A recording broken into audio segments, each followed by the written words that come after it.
their employers. Like, all of that is so, so, so helpful and so appreciated. I am supporting us. It's really appreciated. Can we just have one more round of applause, please?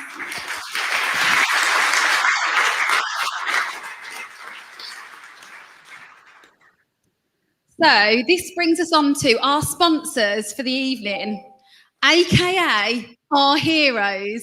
I did tell one person I wasn't going to ham it up too much, so I'm going to try and just tone it down a little bit.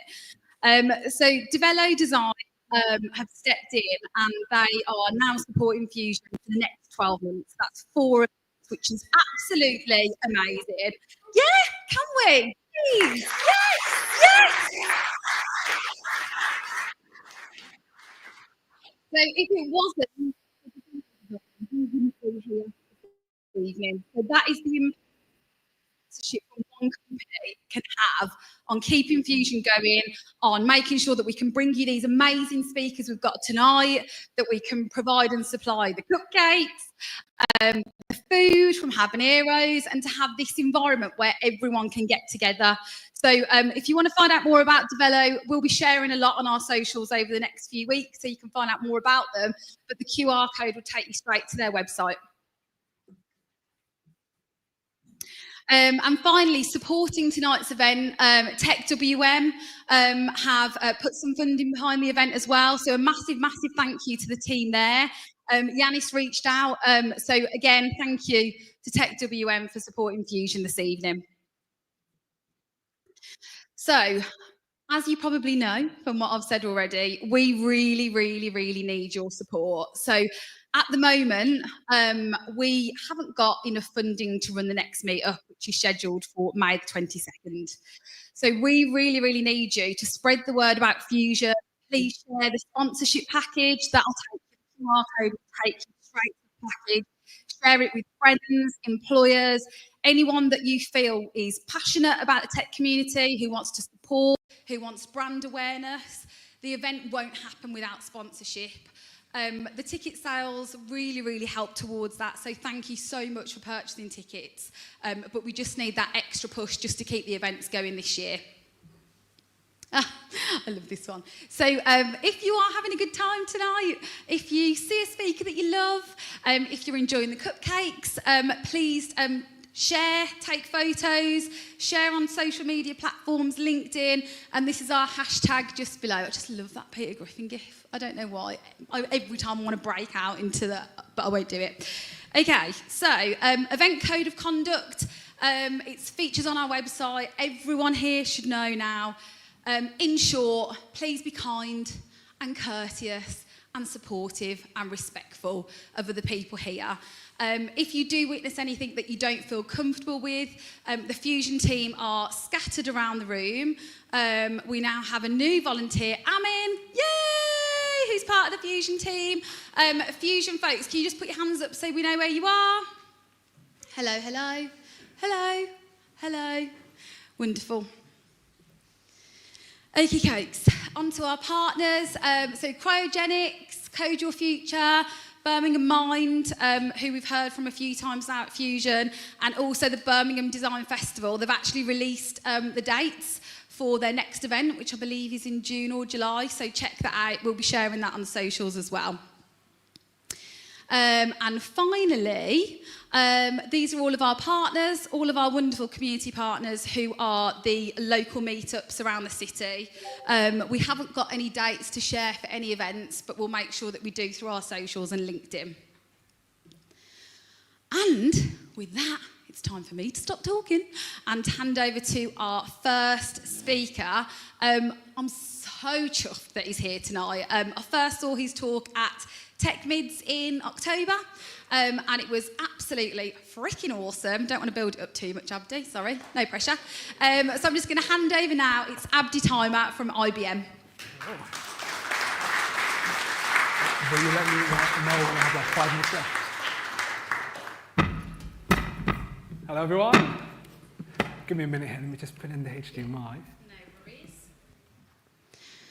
We will be running Q&As, after the talks. So if you've got any questions, save them for the end, and I'll do a little bit of a run around, okay? Great. This light is blinding. So I'm going to try to stay concentrated on everyone here.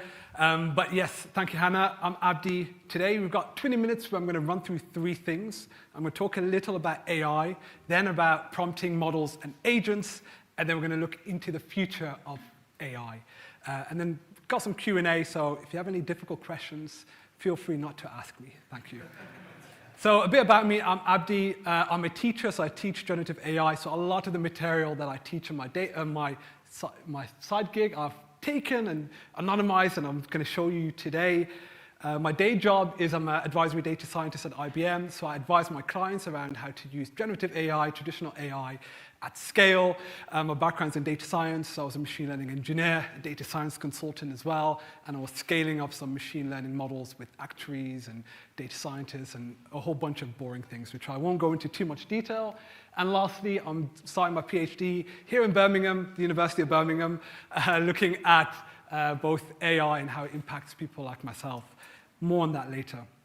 So now that you know who I am, we're going to take it back in time, and we're going to quickly spend 10 minutes or 15 minutes looking at this journey, going from the history, from the good old days in the 90s when the guy, Jan LeCun here, let me get my little laser talking about, he was using what we see today in AIs, like these complex CNNs, back in the 90s to actually look at identifying numbers from a handwritten number. And that was in the 90s. We've just scaled that up. The things we have now is just more compute, more chips from NVIDIA and others, and more data. And then IBM as well in the 90s, beating the world grandmaster in chess. And there's this amazing moment when he walks away, and that was the first time that AI started to beat the world's best at whatever game that they brought. There's an amazing movie from Google, this AlphaGo movie. So if you've got nothing on this evening, I would suggest watching it. And they really tell the story really well of how you can build.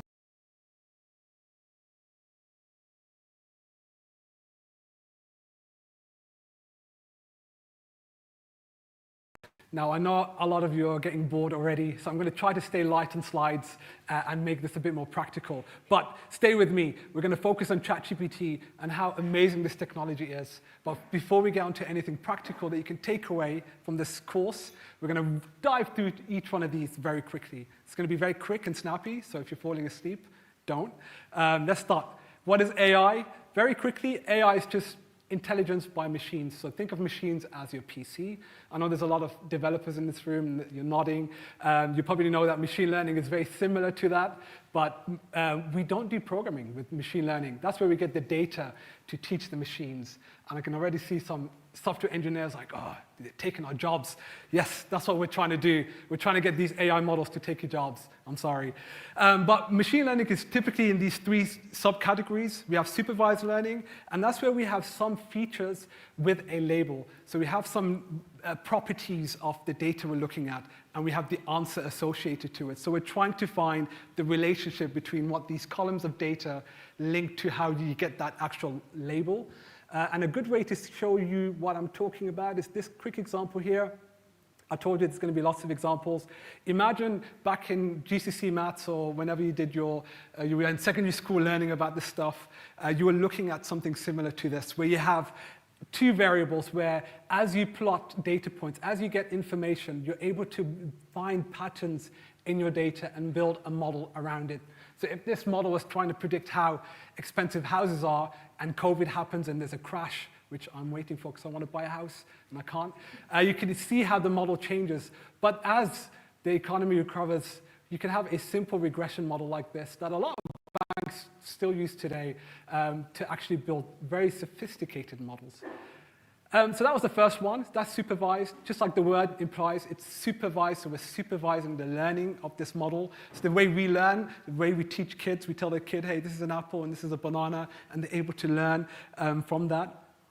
And then we move to unsupervised learning. Now, with this, we don't want to teach the model. We don't want to give it a label and say, hey, this is the right answer to these set of properties. Instead, we tell the model, you go figure it out. And you can imagine here in this example, I'm going to use myself again, like a bank trying to pick people to target for advertising. That's what I did at one of my previous jobs. You can imagine we tried to look at different groups of customers. The top customer group here are people with lots of money that we want to target. That's group A that we know are going to come to us if we send them a letter in the post because they have lots of money and they're sat at home, retired, playing golf. And then there's people like me down here who we should target maybe for other reasons that maybe potentially they'll become millionaires. I hope I do. And you can see here, if I build that model, bam, we're able to group them quite quickly.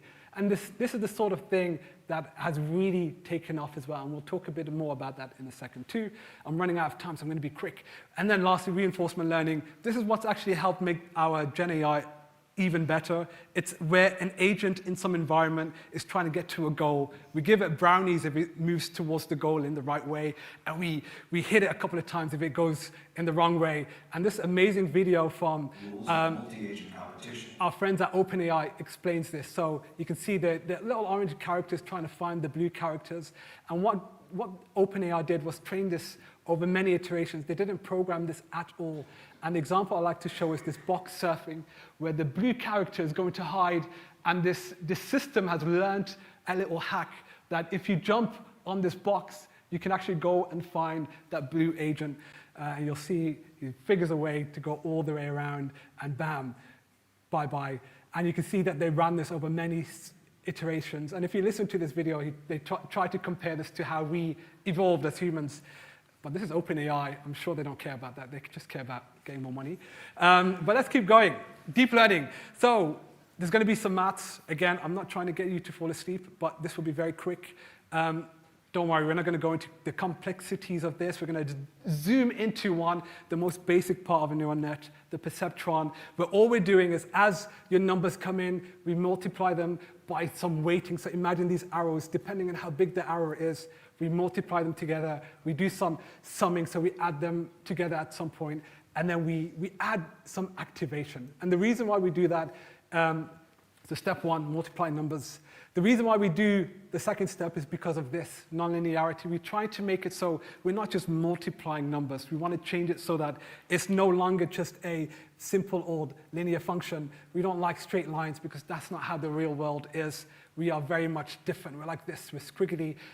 We're very complex, right? As my younger brother who's back there keeps telling me. If we keep going, we now know a bit about neural networks. We know a bit about machine learning. By the way, this is neural networks are just similar to our brains. This is an amazing quote from this famous neuroscientist that explains how our brains perceives the environment, and then it creates summaries upon summaries. And that's exactly what these neural networks do.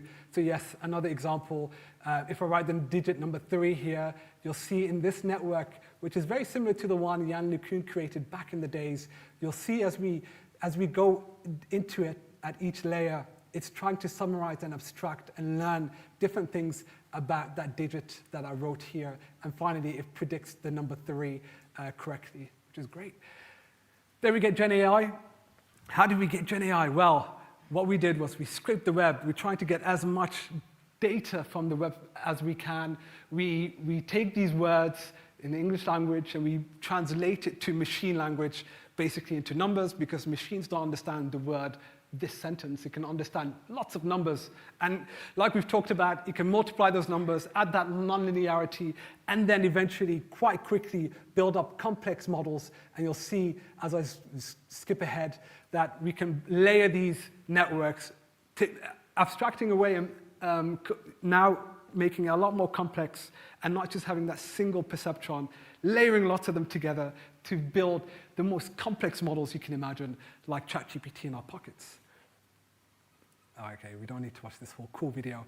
But there's 2 steps to this. So the first step is scrape the web, and then we're able to build the first step of a model, which are really good at understanding things like what's a noun, what's a verb. They're able to pick up and learn things about language. But they're not good at communicating with us. So if you ask it a question, it won't probably answer it in a good way. That's where we use what we all have probably heard online is human feedback. So we are still using humans in the loop to help guide the model so that they're good at actually answering our questions. So when you're at home and you're asking ChatGPT, hey, help me fall asleep, it knows how to answer you properly. Now, all that these language models do is they actually predict at each point out of all possible or out of all possible words to predict next, it gives you a probability likelihood for each word. And then we just pick a single word from that out. In this case, it's blue. And then we just feed this sentence back in, and we start that whole thing again. If you didn't know what I mean, this is what I'm talking about. At each step, all we're doing is we are passing, and we're trying to predict a single word. Then we feed it back to the model, and we just do that very quickly. So at every step, the model actually only predicts out of all possible words what the likelihood of each word is, and we pick the best word. Let's look again at another example, because I like examples. Now I'm going to change this example to AI is transforming the, and you'll see that this is a good example of a generative AI model, and it's got all the complexities of attention as well, but we don't need to do that because this is a quick course, and you'll see as I change some of these parameters, we can get the model to be very factual or more creative, and out of all the possible words, it has more choice on the word it can pick. So now we've done AI, we know what ML is, we know what deep learning is, we know what Gen AI is.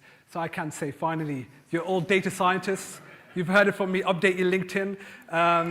You can do that. So that's the first bit done. Now we're going to move on to a bit more of an exciting topic where hopefully you can all take something away from it.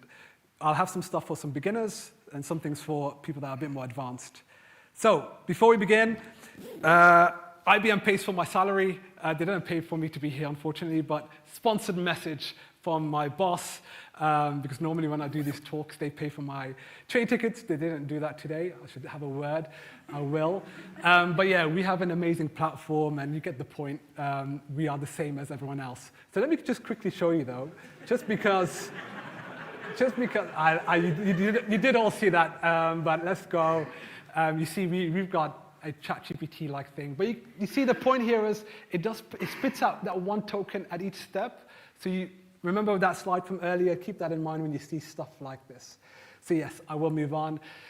Now, IBM is just one of many. So, I think the one I like to point people to is Mistral, because it's developed out in France, so it's actually European. A lot of these others aren't, so definitely check them out. And if you had some stock in NVIDIA, you're probably really sad recently or happy because, making a lot of money. But everyone in this room has probably heard about this company here. I will talk about them slightly in saying, hey, if you work somewhere or you're planning to work somewhere, you probably shouldn't use and send any of your questions that way unless you want to use it for personal reasons. And I do use it on my personal phone and on my IBM laptop, but don't tell my boss that. You'll see some reasons why you shouldn't. Now, DeepSeek, they're not using DeepSeek, but the point here is you need to really be careful of where you're sending your data to, which Gen AI provider. Virgin Money here was angry at their customers or the customers were angry at Virgin Money because their chatbot was getting upset when you use the word Virgin, which is a bit strange. I'm sure there's some software engineers thinking, we could have put that in code. That should have been the first line to detect. But Gen AI does have ways to fix this problem. I know, I'm going to get on with it. So let's do some prompting. So the first thing, if you've never used these technologies, the first thing I always tell my students is don't be scared of them. Just instruct it. Don't be verbose. Don't tell your whole life story to it. Don't have a whole paragraph. Just give it an instruction. Say, I need X, okay? Step one, done, tick. Let's move on. The second thing to take away is role prompting, something that helps these models get a better answer and actually give you the answer you're looking for, is to give it a role. So I can come in here and say, act as a senior Python engineer with, 100 years experience, because that's realistic. Build a simple Python Flask app. And just putting this in does help the model really try to understand the context of what I'm asking. And you'll see here, it will write some code, and Topic released some amazing new things recently, which is great. And bam, I've got this. I can give it to my boss and say I spent a week doing this. Great. Now, there are some, she works at Topic. She was talking about this, how this is actually now within the models themselves. So you don't really have to guide it anymore. You don't have to say act as this or pretend to be this thing. But I still think it's really good if you're trying to learn and become a better AI engineer. Keep that in mind. The next thing to talk about is prompting. So here you could say, extract the key insights from the following transcript. I do this for work all the time. But that's not really the best way of doing prompting. You should always give it some examples. That helps the model really understand how you want it to behave. You'll see if I were to do this, it gives me a good answer. But something better is to actually have examples. So maybe save some emails that you've summarized as examples and give that as context, and the model will use that to give you a better outcome. And you'll see it will generate this, but I've got 5 minutes, so I'm going to be quick. Next thing. A lot of my students sometimes say, hey, but Abdi, I don't want to look online for the best prompt guide. I don't know how to do this. I'm getting stuck. And I say, hey, don't worry, just ask the AI, right? So imagine your boss asks you, write me some code to do X, Y, and Z. You could say, write a prompt so that I can develop some Go code. I don't know. Go is still a language, right? I think it is.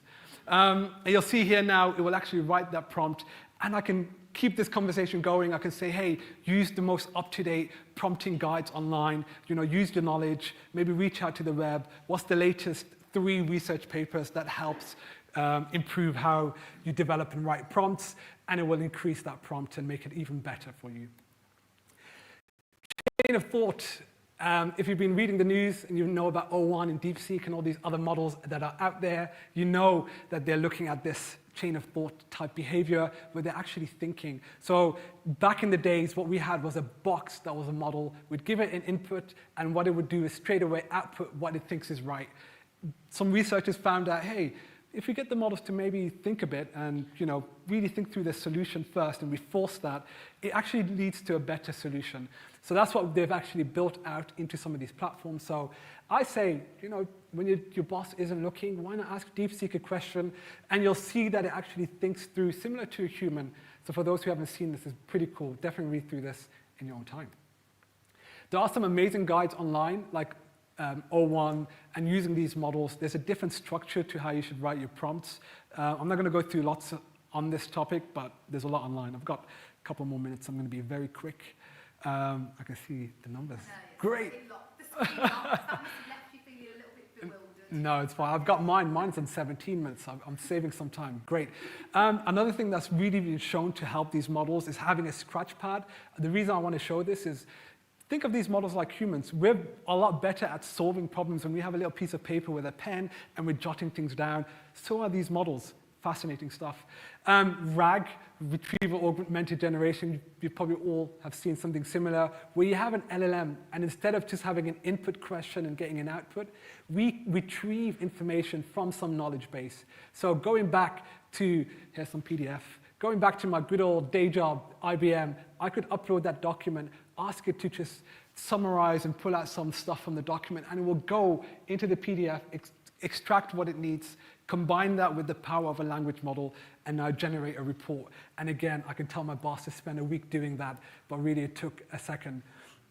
Again, we add AI to everything, so there is an automated version of this that can create optimized pipelines of these RAG systems, but I'm not going to go into too much detail. That's for another day.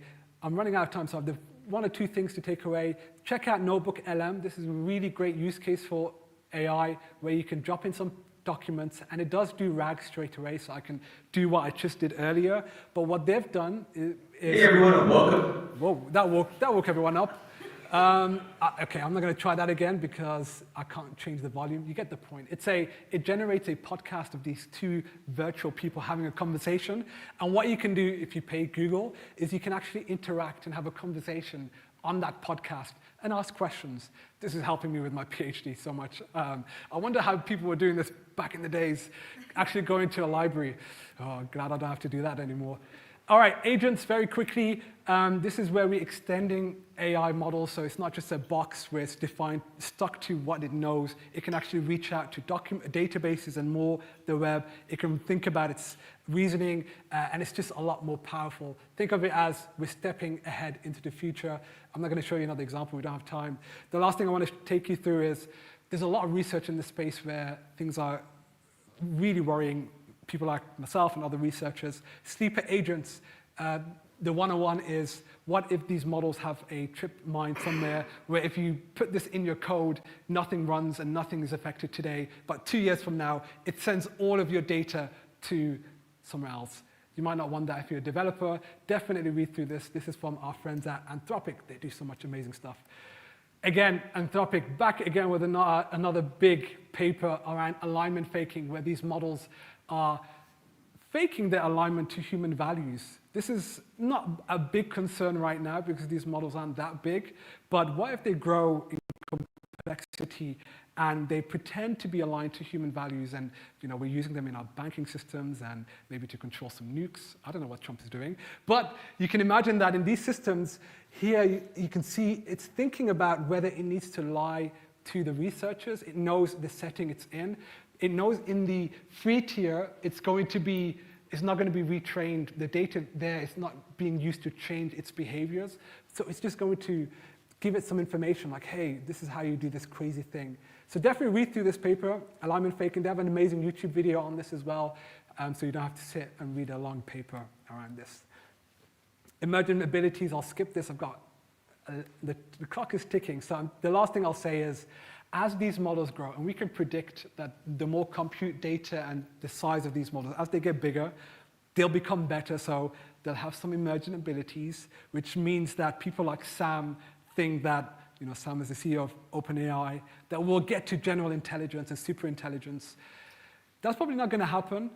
But it is interesting that the CEO of Anthropic, he did say this about agents that's coming up, which is, it's a country of geniuses in a data center. So when you have all these agents running at scale in a data center somewhere, we should probably be worried.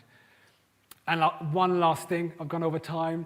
So I teach AI, and I try to put my picture into one of these image-to-text models. And I've said this story before, which is, I was looking great that day. This is my new passport photo. I had a new haircut. I thought I looked great. The model did not agree. It said, hey, you're a criminal, and you're a protest, and a whole bunch of other stuff. So I hope that these systems aren't in place in our banks. But I help them do put this in place. So yeah, anyways, I am done. That was my talk. Connect with me. I'll be around for questions. Thank you for listening.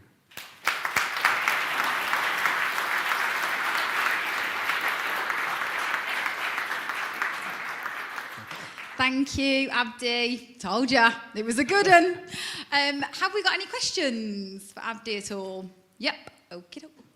Max. Okay, Max, come back to you. Sorry, my friend, I'm afraid this one doesn't relate to AI at all. Guess I'll... 2005 happened. Are IBM ever going to build laptops again? Because I think you should.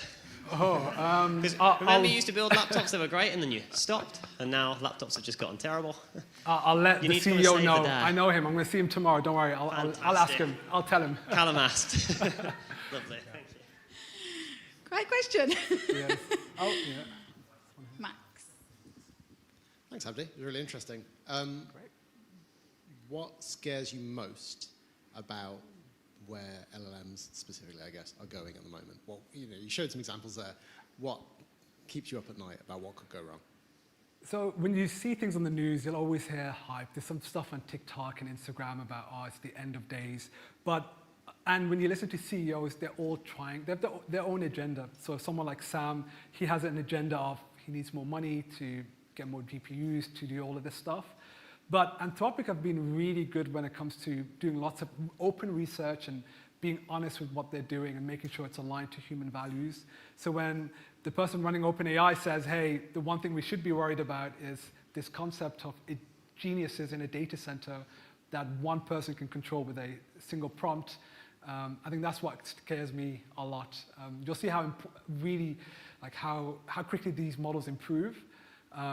So I think I'm not worried about things that they claim. It's like, what can we do today if we give them access to all of our data and we just let these agents do lots of things. But there's also a positive side to this. I think the positive is it unlocks value, and the way I see it is, I don't know the word, it's a bit late. Back in the days, academics would put a lot of their knowledge behind these walls. So like the US and all the institutions were behind a wall, and so was China and everyone else. But I think having a tool that can just read all these research papers and just give you a summary is just going to help humanity a lot, and maybe combine knowledge in different areas. I did a research project at IBM a couple of months ago around, can we spot holes from all this knowledge these LLMs are gaining? And then we ran this like 6 months after we started, and all those holes are shrinking. So maybe there's going to be a day where these models will identify new areas and we get new disciplines and things that can help us solve problems. Fair enough. Thank you. Cool. Okay, one more question. I'll be quick. I know sometimes I talk a lot. No, you've got to go. So with a lot of these models, they're kind of based on the all attention is all you can eat paper, and kind of like they're all transformer-based networks. I'm just wondering, has there been much improvement beyond stuff like mixture of experts in kind of the fundamental thing that drive all of these large language models, other than making them bigger or making them smarter in the way that you prompt them? Yes. So a good example is the team that made DeepSeek. I think now they're starting to release a bunch of new things in terms of the lower ground. How can we improve how we actually build this stuff up so you're not reliant on these popular frameworks everyone uses? Just how can we optimize it more? Now, there was one slide I've hidden on this deck that I think is also very interesting. Google they are thinking of new architectures, so definitely have a read on this paper, Titans. I think that's what they're trying to say. Hey, let's think of new architectures. And the guy I talked about at the beginning, Jan LeCun, he believes all of this stuff is never going to get us to AGI. So how about we try to think of things in different ways? So yeah. But again, there's a lot more amazing researchers out there looking at that problem. Yeah, that's just one of them. Yeah. Awesome, thank you. Last question. I'm so sorry. I'm really, really sorry. Last question. Abdi, will you put can we share socials and stuff like that? Yeah, I can do that. I'll put my LinkedIn. Just stick it on but I'll be around if anyone has any Okay, questions. we're going to do one last question. Sorry. Hey, let's say you're a software engineer and you don't really have any kind of theoretical or hands-on experience getting into AI or ML or RAGs and stuff. Where do you recommend people learn? Is there a website, a place? Where do people go? So pick any of those models and just ask that same question to the model. Say, hey, I'm a software engineer, I work here. Tell me how I can integrate this into my daily use. I think that's the best place to start. Instead of, don't pay anyone, don't go on these paid courses, even though Bain Station's a paid course. I think the best way to start is use one of these models to help guide your learning. Because this stuff is really evolving very quickly. So using something that's up to date, like the latest ChatGPT, the free account, that can help you as a software developer. Is there anywhere in particular that you're aware of that's good? Anthropic is good for software developers. Their Claude models are really good. So I found if I'm doing anything to do with coding, I'll go straight here. So maybe I'd suggest using this.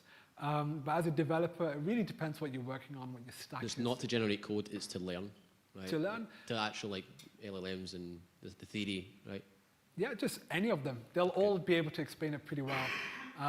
But again, don't dive too much into the complexities of what a neural network is. Just treat it more as an API endpoint and then integrate it into your daily work. So maybe treat it that way. That's what I'd suggest. Okay. Thank you. Sorry that we couldn't get around to all the questions. And I don't even know if there's some on the live stream either. So we will send them all to Abdi, if that's okay with you afterwards. And I'll get an AI to answer them all back. You're not meant to say I'll that. answer them. I'll answer them. Awesome. Thank you, Abdi. Thank you. Thank you, everybody.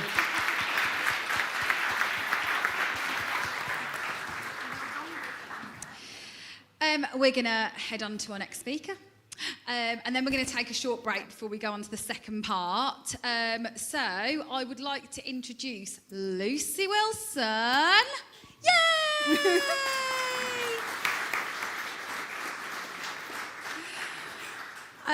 So Lucy is a founder, mentor, coach. She has her own business, which is Mind Shift Empowerment, which hopefully you will hear something about today. I've been looking at this for the company that I work for at the moment. I think a lot of companies could really make some use of some of the tools and support that Lucy's releasing soon, such as learning labs, which the Fusion group will share. So I'm going to hand over to Lucy. We'll check on timings and then we may do a Q&A after. Yeah. Cool, awesome. Over to Lucy, round of applause, please.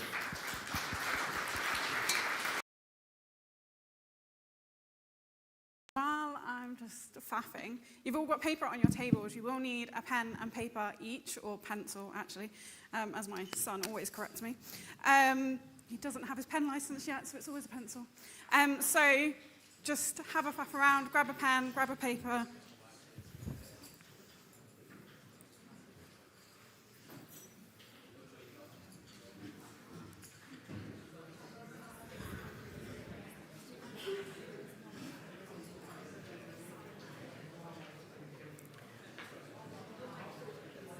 So hopefully you've all got pen and paper now. Hoping you can hear me okay. Can you hear me okay? Yeah, cool. So we're going to be talking about diversity and how one size fits none. So I'm going to start off with a story, and I know it's late, so please don't fall asleep. But I'm going to take you back to the 1940s, and you are a fighter jet pilot, and you are just about to get inside a newly equipped cockpit, and you're sitting in there and you're thinking, something's just not quite right about this. Your feet aren't quite hitting the pedals, there's just a bit of a gap. Your hands aren't sitting comfortably as you're holding onto the controls. You think this is just you, but actually everybody is experiencing this. Every fighter jet pilot is having this problem. It's causing missions to not be successful. It's causing some fighter jet pilots to lose their life. This is true. This is what happened. And in the 1950s, the US Air Force took on a massive project to determine what was the average-sized pilot. They looked at their 4,000 pilots. They took 140 measurements of each of them, from the size of their thumb to their height, and they decided to look at building a cockpit that fit the average pilot. Problem solved, right? Wrong. It was a young scientist who started to look at this, and he wondered how many pilots are actually matching this average size. And what he found was none of them did. Not a single pilot fit the average size that we're now designing for. He looked at 3 measurements, and only 3.5% of their pilots fitted the 3 measurements. So the concept was flawed. They were designing for nobody, and it was causing them massive problems. They needed to radically change their design thinking, and instead of forcing people to fit into systems, they needed systems that fit individuals. They started to design for the 5 to 95% of their fighter jet pilots, and they adjusted cockpits. They put in adjustments such as seats that move back and forwards, pedals that move back and forwards. They're the reason why we have adjustable seats in our cars now. So this hasn't just fixed one problem, it's fed down into the mainstream that we live and breathe today. Manufacturers didn't like it, they cited costs and complexities in installing these things, but actually they managed to find really cost-effective ways to get around this. And the same principle applies beyond the cockpit. When we look at today, one size does not fit all. We are looking at education, technology, and workplace policies and finding that there are problems. And when we design for an average, we end up designing for nobody. So who am I to talk about any of this stuff? So I've had a very squiggly career. I did a media degree. I've been in retail. I've been in finance. And I then moved into tech about 7 years ago. I am neurodivergent myself. I have ADHD, autism, and dyslexia, and probably a number of other spicy things mixed in. I've worked for a couple of big companies, and at the end of November last year, I got made redundant. So I thought, now's the time. I'm going to start my own business. I'm going to jump into the scary things. So I now help companies to build the most neuro-inclusive environment that they can. So what is neurodiversity and being neurodivergent? So as a group, right here, we are a neurodiverse group of people. We will all think differently, and we'll do a quick exercise into that in a moment. Neurodivergent is an individual person. I am a neurodivergent individual, and there's probably a few of you out there as well. And what does it mean to be neurodivergent? There are a number of other things, but dyslexia, autism, dyscalculia, ADHD. I stole this image, so if someone comes for me, it's not mine. But I'm conscious you're putting it on YouTube. So yeah, there are a number of different things under this umbrella. People often don't like labels. We don't like labels when it comes to ADHD, autism, and dyslexia.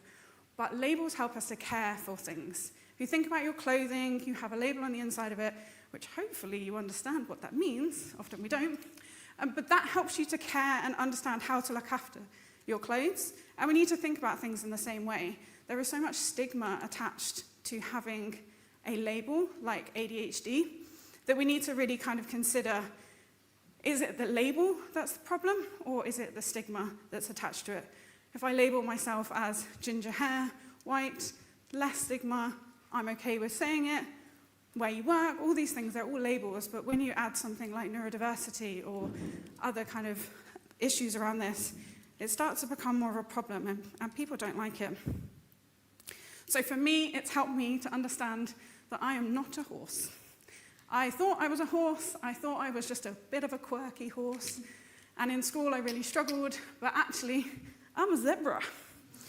So nicely wearing my zebra clothes today. But it helped me to understand myself. It helped me to build confidence. It helped me to feel like, actually, these things that I thought were a struggle are things that I can help build my confidence towards. Being neurodivergent is not new. It is not caused by bad parenting. A lot of the time, it can be hereditary. So my son is also neurodivergent. We spike off each other a little bit sometimes. But it isn't due to bad parenting. It's also not due to vaccines. Hopefully, we've squashed this one now, but it's not due to vaccines. And a lot of people do like to call it a superhero, and I've done it myself in the past. But actually, that starts to take away from some of those things that people struggle with. And what we need to be thinking about is, yes, there are some factors where it might feel like a superpower, but actually, neuro-exceptional is a better way to explain it, because the areas where you have your strengths, they're where you're neuro-exceptional. Having a superpower kind of makes it feel like I can turn it on and off, I can rip off my clothes and I'm going. Like we're living with this all the time, so we have to be quite conscious in some of those languages and making sure that things, again, don't get misconstrued. So this brings me on to our drawing challenge. So when I first did this, I got so angry. So if you do, don't worry about it. Just stop. It's all good. If you're an architect, you'll probably love it. Any architects? No? Okay. Oh, one. So it isn't going to draw anything specific. It's not Picasso or anything like that. Lots of shapes. But it's just to help us understand that actually no two brains are the same. And if you want to, you can share your images around or your drawings, around the table that you've got. So the first thing you need to do is draw a circle.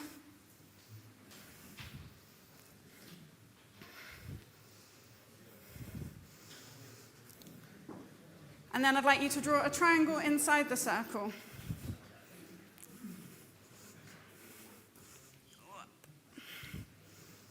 I think my next one is draw a square around the circle.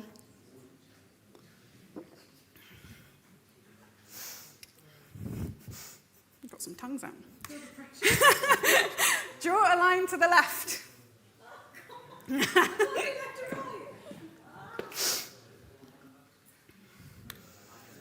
Draw an arrow to the right.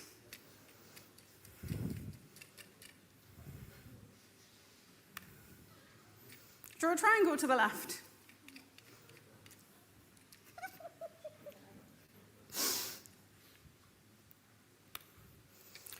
Draw a heart inside the arrow to the right.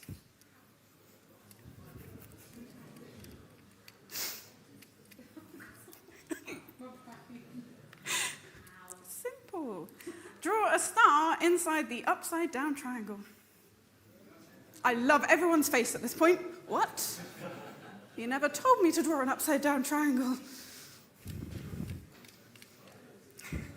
This was the bit where I lost my shirt.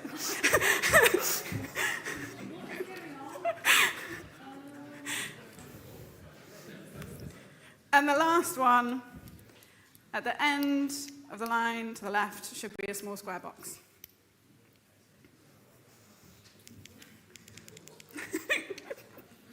So, if you want to have a quick look around your table, I would imagine that there is not one image that looks the same in this room.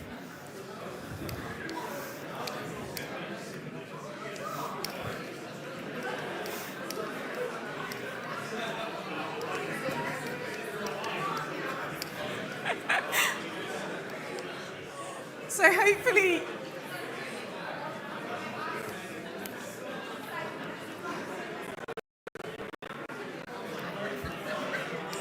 hopefully, that wasn't too stressful for you all. So this was the image that I kind of took it off of. But again, I would imagine that not one of you has created this. And when you ask people to put something in an upside down triangle, that you never told them to draw an upside down triangle, and people turn the paper around, and then the left is on the right, and the right is on the left, and oh my God, please can you give me clear communication? So the point of this is, one, to show you we all think so differently. Not a single person will have the same image. I didn't tell you how big to draw it, how small to draw it, landscape, portrait, which way around the triangle went. But we all think so differently, and this is why we need to consider neurodiversity, why we need to consider inclusion in everything that we do. So there are lots of common areas that are missed when it comes to neuroinclusion. So often, when we're looking at an employee's life cycle, and we're looking at the adjustments that potentially you could put in place for neurodivergent individuals, we look at that. We focus on one day in the life of, and we throw someone a pair of noise-cancelling headphones and go, off you go, your problem is solved, you're fixed. What we need to be doing is looking at an end-to-end employee life cycle with somebody. At what point is someone onboarding? Is it part of the interview process, or is it when they start? We need to be looking at all the way from the point of writing the job description through to them leaving the company and giving you amazing reviews. Again, I stole this image just to be clear. So we need to be looking at this full employee life cycle so that we can make sure at every single point inclusion is factored into this, so that it's not just a day in the life of. When people are going to events like this, making sure that that's inclusive, so that when you're working in an environment and you get invited to an event, you know what's coming and you know what you're going to be looking at. What we don't want to be doing is causing people stress. The thing to consider is when you are neurodivergent, your stress levels are already super high. For me, I can hear the aircon in the room. I can feel the lights on me. It's all a lot. So add into that, how do I get to the event? How many people are going to be in the room? What's the food going to be? Can I eat the food? All of these things add layers of stress that we need to be conscious of. I'm not saying there's anything wrong with the event, but it's just in the front of my mind. But like a neurotypical person, a normal person, their high stress levels is a neurodivergent person's normal stress levels. So we have to be really conscious that we're kind of making things work for everyone. So don't do this. Don't push your neurodivergent people to the edge. And also, we need to consider that they didn't make the problems that they face every day. They're living in a world that wasn't designed for them. So having maybe an employee resource group that is designed for neurodivergent people, asking them what the problem is, and then saying, can you now go and fix it, also isn't the best thing to be doing. So we need to be getting people in to help and support so that they don't feel like this at the end of the day. So appreciate a lot of info. I've gone through probably quite a lot. But what I hope you can aim towards is that 1% better each day. So a big thing that is important, and I know I'm very conscious that I am working on a day in the life of, but it's quite hard when I don't know your individual companies. But one thing to be really considerate of is your language. For me, I mean what I say and I say what I mean, which has led me to awkward conversations where other people haven't meant what they said. So the one that I found out the other week is apparently people say, we should meet up when they just want to end a conversation and get away from you. And I take that as, we should meet up, I'm going to go and organize this. And they go, oh, she likes me. And I go, no, I don't. So it can become really, really awkward. I mean what I say and I say what I mean. So we need to be really conscious of the language that we're using. How are you is another one. Like, I have no idea what you're asking me. How am I today? How am I this week? So it's you know, thinking about how we're putting our language. And when you're asking somebody to do something, a lot of the time we give them the what, and we give them a kind of vague when. End of day, end of week, end of day, what time is that? What does it mean?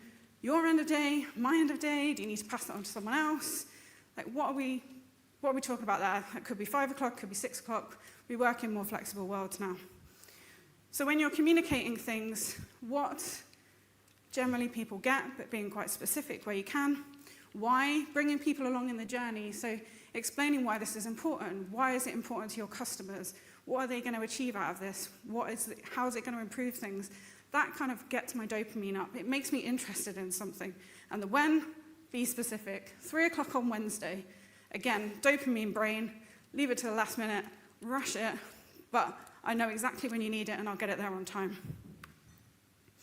The other thing is meetings and agendas. This has been the bane of my career. Oftentimes we get meetings drop into our diary and there is no agenda on them. You have no idea what you're walking into. You're context switching. What is going on? And then how many times you walked out going, meeting could have been an email. If you'd have organized this, planned it, thought about it beforehand. So this is kind of like an agenda template, which I've used in the past. So what's the purpose of this meeting? It takes you a bit of time to plan it. It will save you time in the long run. What topics are you going to cover? Are there any open action points from previous times? Are there any decisions that are required? And who needs to attend to make those decisions? Otherwise, if you don't have that in there, then how do you know what you need to do? How do you know what you're going into? And the other thing in there is links to pre-reads. So again, I'm dyslexic. I use read aloud on my computer an awful lot. If you send me a pre-read with it in the meeting, I can't use read aloud. I'm listening to you. I can't read it. And again, I'm not going to make the best use of the time. Sorry, I've got a fidget and I realize it keeps clicking. So providing that material up front, giving people a decent amount of time, this will help your agendas go, this will help your meetings go smoothly. And actually the neurodivergent people in there will stick to this and they'll keep you on track because they know what they've walked into and they'll be your ally in the room. Written summaries afterwards, again, really important. What did we discuss? AI, great thing to do with this. You know, there's so much out there now that can help you formulate some of these things. Please double check them because they are biased. But again, looking at it, what needs to happen? What actions need to come off the back of it? Using that who, what, by when, and then any next steps. The other thing to think about is, have you walked out that meeting and had a brilliant idea? How do we communicate that back? I am a reflector. I need to think about things. I will have great ideas afterwards. But if you haven't told me how to communicate that back, I'll just sit on it. And we don't want that. We want people to be able to bring ideas to the table. So putting it in the email, saying drop it back in the email, put it on this Slack channel, drop it in a Teams message, whatever it might be. But you're, again, keeping that conversation open and being quite direct with it. We need to be also thinking about ourselves and how we challenge the status quo. So for me, eye contact is awkward. Shaking hands is awkward. And we need to challenge these. We're told as a child, sit down, concentrate, sit still, all of these things which go against some of the natural things that maybe neurodivergent individuals might want to do, fidget, move, play with toys. So we need to be challenging that, and is actually eye contact really a sign of trust? That's what we're saying it is at the end of the day. When you go into an interview and have you practiced your handshakes and how firm you want to hold that handshake, because that's a sign of trust. Really? Like, I don't understand that in my mind. Like, how is that ever a sign of trust? If I do a really good job and prove to you I can do a good job, surely that's more of a sign of trust than if I can shake your hand. So challenging those status quos, challenging those things in your mind. And also there are other cultures that work completely different to us. In China, it's not considered polite to look senior people in the eye. You need to be looking down. But here, we want solid eye contact, looking people in the eye. So where's that come from? Why have we got these things? So challenging those things in your mind as well is super important. So the key things to remember, we're designing for the 5 to 95%. When you're looking at anything, your technology stack, your policies, how you're educating people, look for that 5 to 95%. Inclusion should be considered for your whole employee life cycle.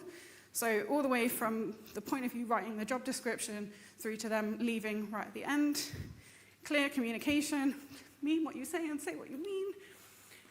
Being really specific in what you're kind of wanting people to achieve. Get curious with why you're thinking about these things. One size fits all makes nobody happy. So really being quite conscious of making sure that we are designing for everybody.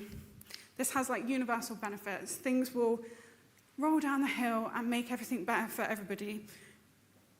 So if you're still looking at this thinking, you've given us a little bit, but there's way more and I've got a brick wall in front of me, I'm here to break it down.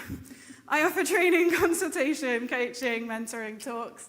It is Neurodiversity Celebration Week coming up. I am talking at Neurodiversity Celebration Week. I think I'm allowed to tell you that. So we've got that coming up. So if you are potentially looking for a talk, if you're looking for training, as mentioned at the beginning, I also offer leadership learning labs. So it's bringing in that inclusion and how to be a really good manager so that you're kind of not having to do those separate training courses and you're getting things a little bit lost. So this is all my details. Feel free to get in touch.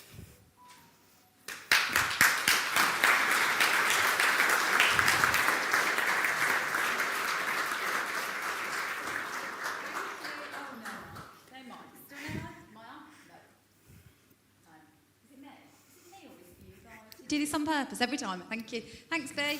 Thanks, Lucy. I'm here for the Kung Fu Ninja Stick Man. Okay, so we're going to do a quick round of questions and then we're going to go for a comfort break for 5 minutes. Anyone got any questions for Lucy? Don't make them too hard.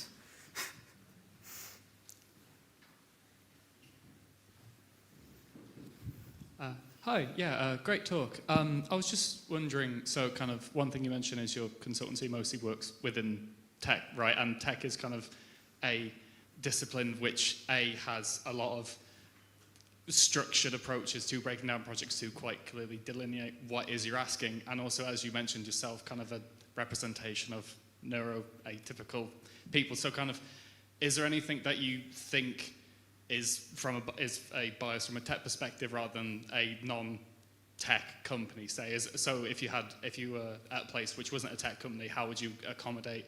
Is there something that you would say that's different for tech versus non-tech companies, if that makes sense?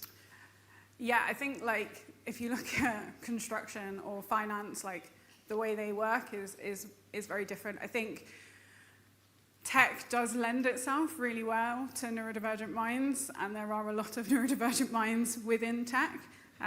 So there are massive disparities when it comes to how stuff is delivered if you're working in retail, tech, and all that kind of stuff. So yeah, I don't know. Yeah, I'm not sure how to kind of specifically answer the question, if you see what I mean. I can't quite grasp like the specifics of what you're asking, if you see what I mean. Do you want me to go back? Shall I whiz back? Yes. Sorry. Let's go for it.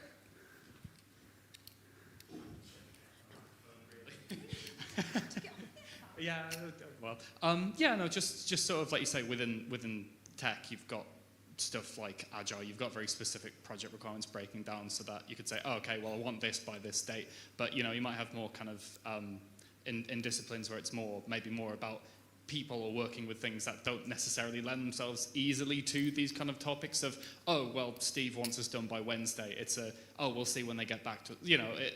In disciplines where it's not necessarily as granular what people are asking for, I guess. Or like you say with finance, where it's a lot of backslapping and deals getting done. Those kind of disciplines. So.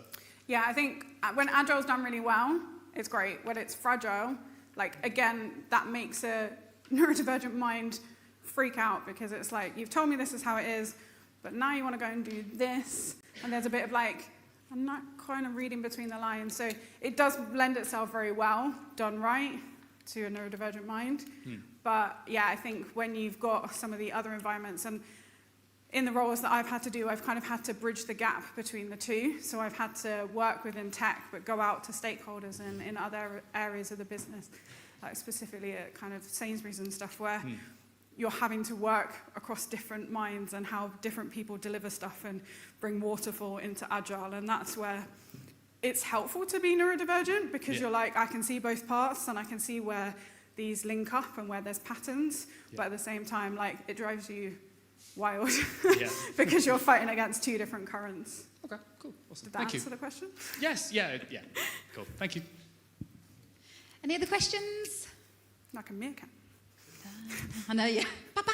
Just appear out of nowhere. Okie dokie. Okay, well, Lucy is a lovely human and like super duper easy to talk to. So please feel reach out. She's really knowledgeable. She's already given me, we had one conversation for like 15 minutes and I came off the call and I was just mind blown with the amount of ideas and support that she'd just given me in that call purely for our company. So please feel free to reach out. Thank you very much, Lucy.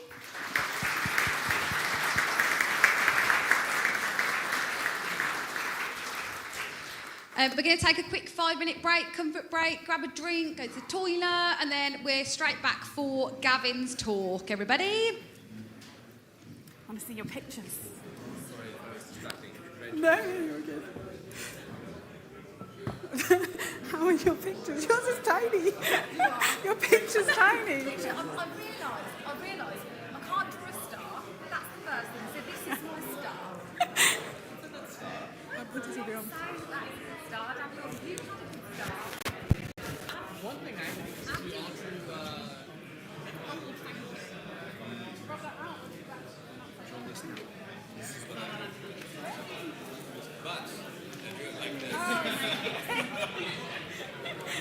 but I chose to view it as an upside down slide. Like, my mum was like, I'm just going to try and piece of paper upside down. And I was like, but the left is now not the right way. Who decides what way right a triangle is? I feel like that was a very judgmental line in that.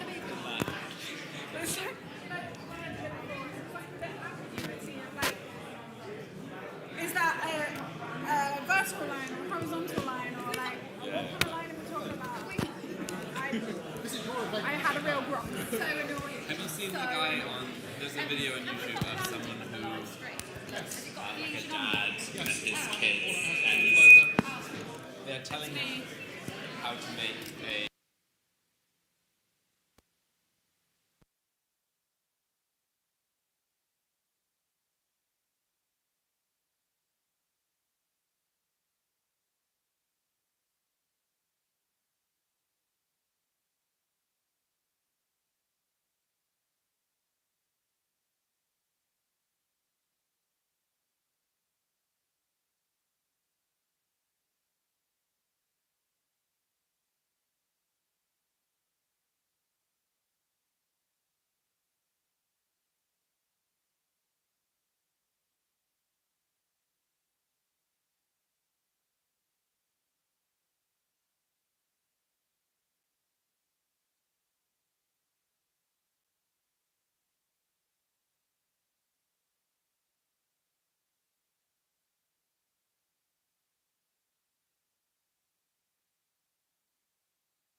Oh, here we go.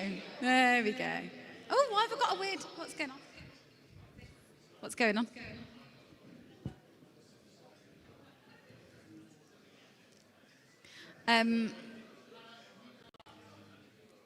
Pardon?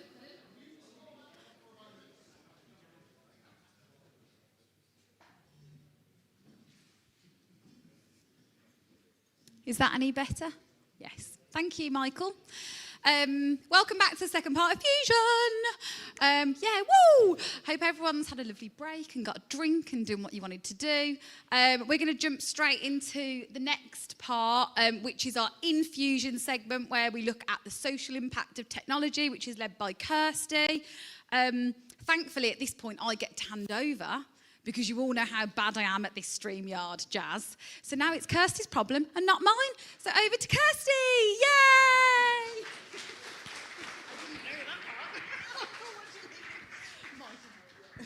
That just got dropped on me. I had no idea I was controlling anything, so that's great. We're good? Yes, okay. So at some point, I will come up with a really great introduction to Infusion, but I haven't got there yet, so come next time, and hopefully I'll have worked it out.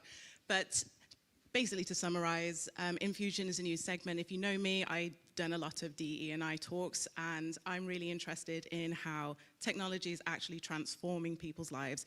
If you came to the last one last year, I talked a little bit about the company I work for and how it's transforming social work. And today we have Gavin, who is going to talk a little bit about his company. And when asked how he wanted to be introduced, he said, "This is Gavin, who is an accidental CEO."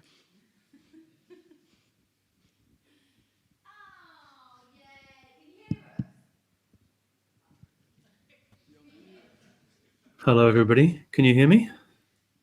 Wave. Anybody wave so I can tell if you can hear me? Are we there? I'm not on the screen yet, am I? Hey, okay, great. Thank you very much. I need some feedback. There is a little bit of feedback. Hello, everybody. I'm Gavin Neate. I am an accidental CEO of a technology company.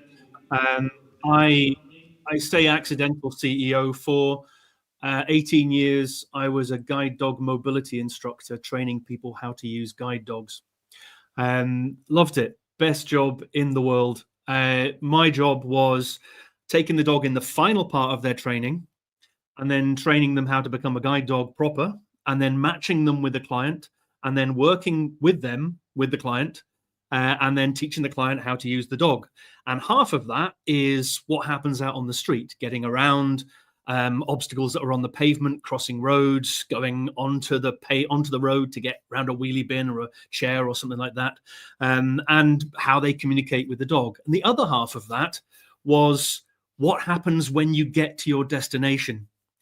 When you get to a destination as a visually impaired person, and I'll put a caveat here, this is for all disabled people, and ultimately I now work with all disabled people rather than just visually impaired people. But when a disabled person, or in this situation, a visually impaired person, gets to their destination, they walk through the door and they approach a counter, or they wait for somebody to approach to them, and then more often than not, they face discrimination. In a situation where I was standing next to them, the staff member would look at me and ask me or wait for me to give some sort of visual clue as to what was going on. And very easily at the start, I would say, "It's not me, it's him or her," and point at my client. And of course, that is an incredibly embarrassing and quite sort of, there's a lot of friction within that situation. The staff member goes, "Oh my God, what have I done?" My client would go, "What's going on here?" So eventually what I would do is I would hang back from my client and I would observe them from a distance. And of course, in that situation, I saw a pure interaction, a pure relationship between the staff member and my client. And of course, I watched them get it wrong. And then afterwards, my client would step to the side or go and do what they were doing. And I would go up to the staff member and I would say, "Ooh, please, next time you meet somebody who's visually impaired, could you do this, this, this, and this, please?" because that's going to make it much, much easier and you're not going to feel all clunky. And then I would go out the door with my client once we'd bought whatever we were doing. And I would think to myself, brilliant, fixed it. And of course, 3 weeks later, when my client walked through the door, they wouldn't have remembered any of that information. So I was with guide dogs for 18 years, and I gradually worked up this system where if I knew where my client was going, I would run ahead of them, go into the shop, go up to the staff member and say, right, in the next couple of minutes, somebody's going to walk through the door with a guide dog. And if you were to introduce yourself, and if you were to not talk to the guide dog, not talk to the guide dog or make eye contact with the guide dog, that would be really useful. If you were to say things like, would you like sighted guide? In other words, take my arm rather than me taking your arm or just walking away ahead of somebody, or saying it's over there or it's over there instead of it's on your left or on your right. So I was able to give that staff member a little bit of information that was going to be really useful.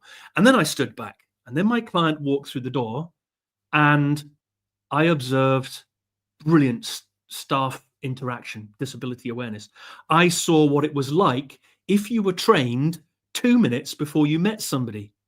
Now, there are some amazing stats around training out there in the world, and I can't remember the name of the German scientist that came up with this, but he ultimately said that there was a half-life to training. So I could train everybody in this room how to say, hello, my name is in BSL, and pretty much guaranteed by this time tomorrow, only a certain percentage of you might remember it. And indeed, if I was to give you an entire training course, within 24 hours, 75% of the information that you've been taught disappears.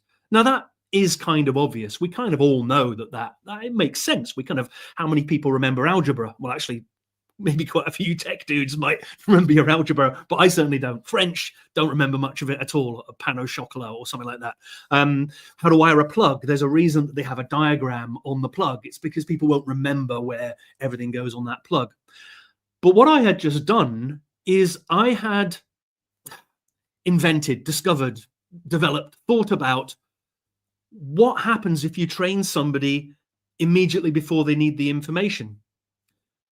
And lots of people had done that before, but nobody had ever actually put that into a working model. You've never heard of anybody doing this. And I know that for a fact, because we're the only company in the whole of the United Kingdom that does this. And in fact, up until 2021, I think it was, we were the only company in the world that had ever done this. What we did was we connected our client directly to the venue that they were going to. And what I'm going to do, hopefully, I can't get much feedback here, which is quite challenging, but I'm going to demonstrate it to you on this platform here. So what we have on the screen, hopefully, on the left-hand side is the venue. So I am let's say, what should we have? Let's say it's a library. And I want to go to this library to go and get a book. So I'm going to, this is Gavin on the right-hand side. This is my profile on the right-hand side. This is the library on the left-hand side. So I'm logging in as if I was the library. Now, I'm going to take you across to the right-hand side, which is my profile. This is a web app, by the way. The difference between web app and an app is that I don't have to download anything. I just go to my.well-co.me. Anybody here can go to that page and they will get to, let me just show you, they will get to this page here where you can sign up. Now, I've already got a profile, so I sign up, or I just log in. I can then look for the venue. So let's just say it's this particular venue, which is the Welcome demo site, but we'll pretend it's a library. And I can then have, wait a second, before I show you that, I'll show you my profile. So here's my profile, picture of Gavin. Here's my name, or the name that I want you to call me. Here is the areas that I would like customer service awareness. So a discrete general awareness, or I could want you to know a little bit more about neurodiversity or epilepsy. So let's focus on epilepsy as an example. And we'll also put in a discrete general awareness just to give you a sort of something else in there. And we'll click stammering as well. Okay, I then click save. That's my profile set up. That's all I have to do to set up a profile on the platform. I now, as I did before, look for a venue. So here's my venue. I click on the venue. I then can find out all the information I might need about that venue.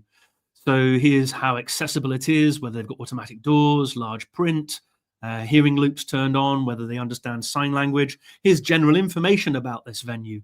So just a welcome message from the people in the venue, where they are, opening times, and then direct links to Ewan's Guide and Access Able and Sociability. And check these sites out if you haven't heard or seen them before. Ewan's Guide is like TripAdvisor for disabled people for venues. I'm now going to plan my visit to this particular venue. So let's go tomorrow at 9. Well, let's say we'll go at 12 o'clock.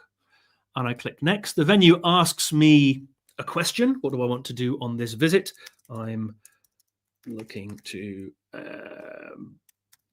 borrow a book. Strangely enough, it's a library. Next. What am I going to do? Or what other information might I need you to know about? I would like to use a toilet when I arrive. It's my, whoops.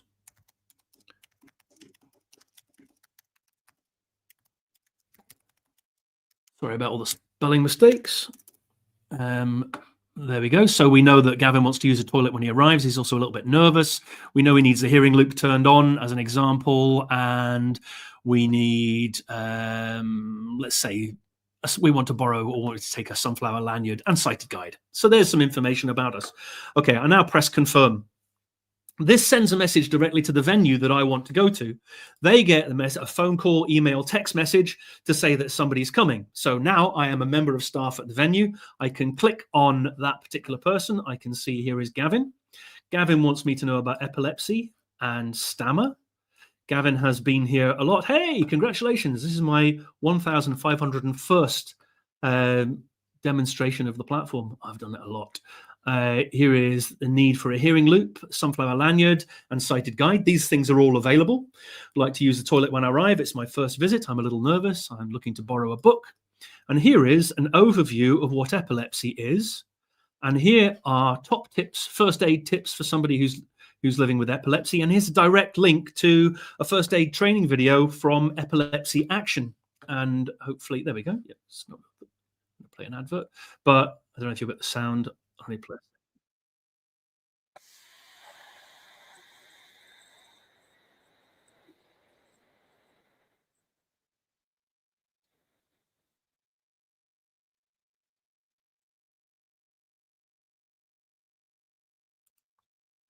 You do know what to do, don't you? She says then. So that is a video that a staff member can watch 24 hours before Gavin walks through the door. Same for stammering. Here's information on how to interact with somebody who's got living with a stammer. Here's a poem, and the British Stammering Association gave us all the information. So all we're doing is passing on the information that already exists.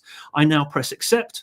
That sends an email back to Gavin to say that we know you're coming, reducing my anxiety about going to this particular venue. It's currently pending on here, but if I refresh my screen, we can see that it's now been accepted. So I now know that you know I'm coming. This is now tomorrow, and I'm traveling to that particular venue.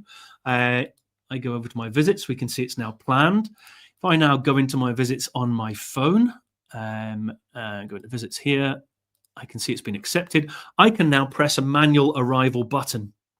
So once I press the arrival, I can say I'm at the entrance, confirm my arrival, and this will go from planned up into arrived. So the staff member could then actually just come and greet me, knowing how to interact with Gavin as soon as he sees him. Now, we use this system in loads of different environments. We're in about 160 different venues across the country right now. So this is an example of how we've integrated it into a website for accessibility for CV Life. CV Life is in Coventry. I don't think that's too far away from where you guys are. But here is Welcome, which is the name of my company. Welcome. You can see with the M and the E in a different font. Welcome me for a change. And here is how we've integrated it into their website for all of their different leisure centers, swimming pools, museums, art galleries, where the person can just plan their visit directly through the website of the platform. As you can see, it's exactly the same thing, both sides. So sadly, well, kind of happily, I was with guide dogs from 1996 up until 2015. I had to leave. I then had to invent this, develop it. I was totally accidental. I had no intention of leaving Guide Dogs for the Blind. It was not what I wanted to do. I didn't want to go, but somebody had to do this. Nobody had ever done it before. Why had nobody ever done it before? It was obvious that training didn't work. But then it was obvious that Netflix would take over from Blockbusters. It was obvious that Airbnb was going to take over from hotels. It was obvious that Uber was going to take over from cabs and taxis. But things are only obvious when you truly understand the problem that you're trying to fix with the solution. I think that entrepreneurship is like a football team. You have to have every single team member playing really, really well together in order for it to function well. An entrepreneur might come up with the idea, but an entrepreneur also then needs to have a technologist to help him. An entrepreneur needs a marketing person. An entrepreneur needs a developer. It needs every single person. The entrepreneur can sort of sit back and then go, right, please help me deliver this. We can't do it on our own. But what everybody else can't do is they can't necessarily come up, well, in fact, they can't by definition. They can't come up with the solution. If they do come up with a solution, it's because they're an entrepreneur at heart. So we do need to hug those entrepreneurs, and entrepreneurs need to hug the people that are actually going to be helping them. But Welcome now exists. It is a solution that helps disabled people get better customer service wherever they're going. 160 venues across the country, from MSP constituency offices, libraries, leisure centres, cinemas, shopping centres, train stations, airports, pretty much everywhere. Opticians, we just launched with an NHS hospital trust in Glasgow. The big one for me, this is the one that I get really excited about, is polling stations. Imagine a disabled person knowing they can go to a polling station, meeting a returning officer who understands how best to help them when they walk through the door. MPs, walk to your MP constituency office knowing that your MP already understands how to communicate with you when you actually walk through the door. That's what Welcome does. That's how it does it. That's who I am. That's how I've managed to go from being a guide dog mobility instructor and absolutely loving it to now being an entrepreneur. I guess I was just entrepreneurial. So I do have a short video, but I'm fairly certain that the actual sound isn't going to work. So I have sent a link through to the team there, and hopefully somebody will play that video for me, if that's okay. Thank you. I wonder if you actually heard any of that.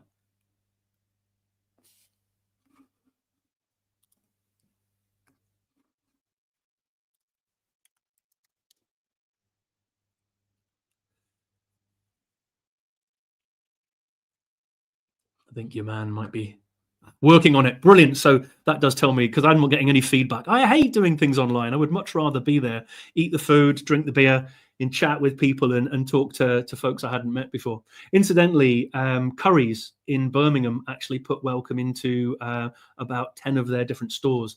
And this is a video that is actually from Currys utilizing the feedback we got from people once they'd used it.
Ta-da! Hello. I'm seeing hands moving, so maybe people are applauding. Hello, can you hear me? Hey, I'm back on again. Hello, gang. All I saw was people doing this. I'm kind of hoping that was applause. That was great. We have time for like 1 or 2 questions, if anyone has anything. I can see one.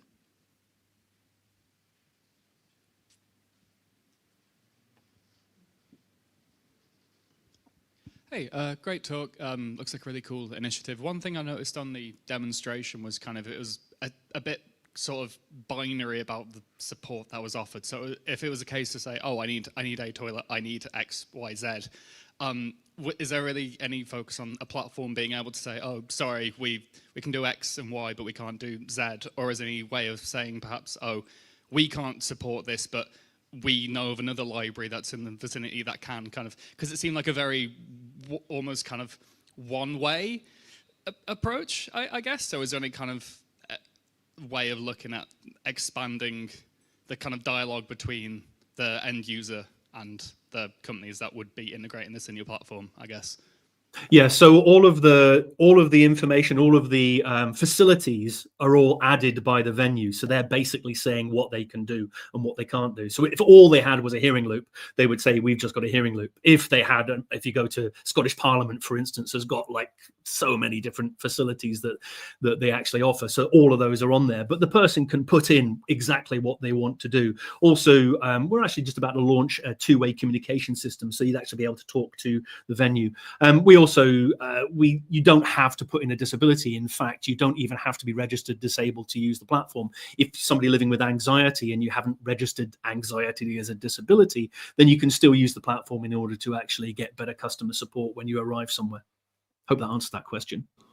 No, yeah, that's great. Thank you. Thank you. Any other questions?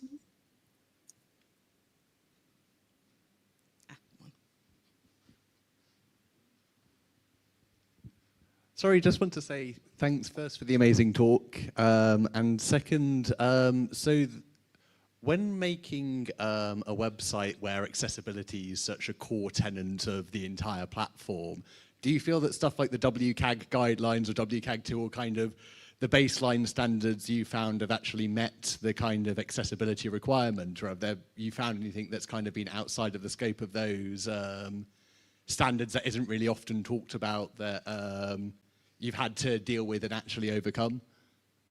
Yeah, so I mean, I wasn't the web developer or the platform developer. That said, because I was the entrepreneur who came from a visual impairment background, I basically said, guys, unless this hits every single standard, AAA WCAG, unless it hits the standard, we can't put it out there into the world. That said, those are just, I'll call them, they're quite high standards for people who've never touched them before, but they're actually quite low standards. You should, because we're constantly adding and changing things, because somebody says we'd like Makaton, or we would like BSL, or whatever it might be, or videos that provide more information.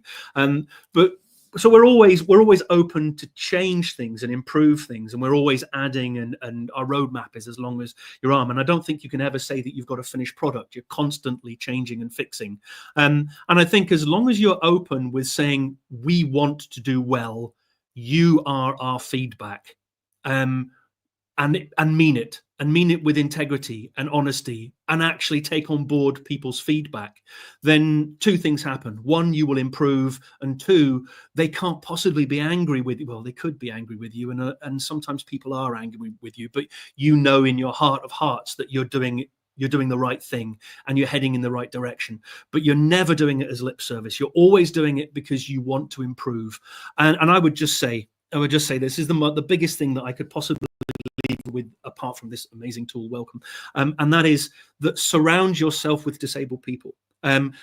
Make sure that a percentage of your company, a decent percentage, and bearing in mind that 1 in 5 people is living with a disability, is like percentages, a massive percentage of people in the country, make sure that you have disabled people within your organization, and make sure you have employee resource groups made up of disabled people and other diverse groups, because then you get that information within your organization and you're not having to put it out to your customers all the time to test it. You're going, well, what do we think? And then you're developing it yourselves to make sure that it's used by the people that you're actually selling it to. Thank you so much. Can we have a round of applause for Gavin? Thank you very much. I'm handing back over now. Thanks, Gavin. Okay, I could have got so confusing. Hello, Gavin, I'm Hannah, but you haven't met me before. Anyway, that's an inside joke. We're going to move on to the next speaker, our final speaker of the night. Get ready for live coding. Who doesn't love a live demo? Let's set some fires. Come on, Daniel. Right then, we're going to introduce Daniel Rowe from NuxtLabs. Whoop, whoop, whoop. Thank you.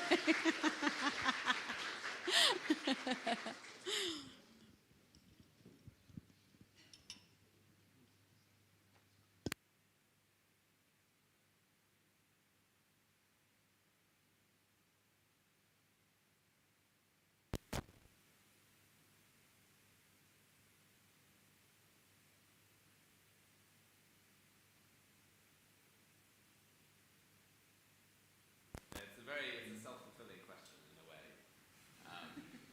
Very few people respond no. Right. I'm going to talk tonight about making a framework that is AI-enabled, and the aim is to put people first. And what I'm talking about is malleable applications, and I'll get into that in a little bit. However, I should say hi. I have come from Edinburgh, which is where I live. My name is Daniel. I'm a full-time open source maintainer, which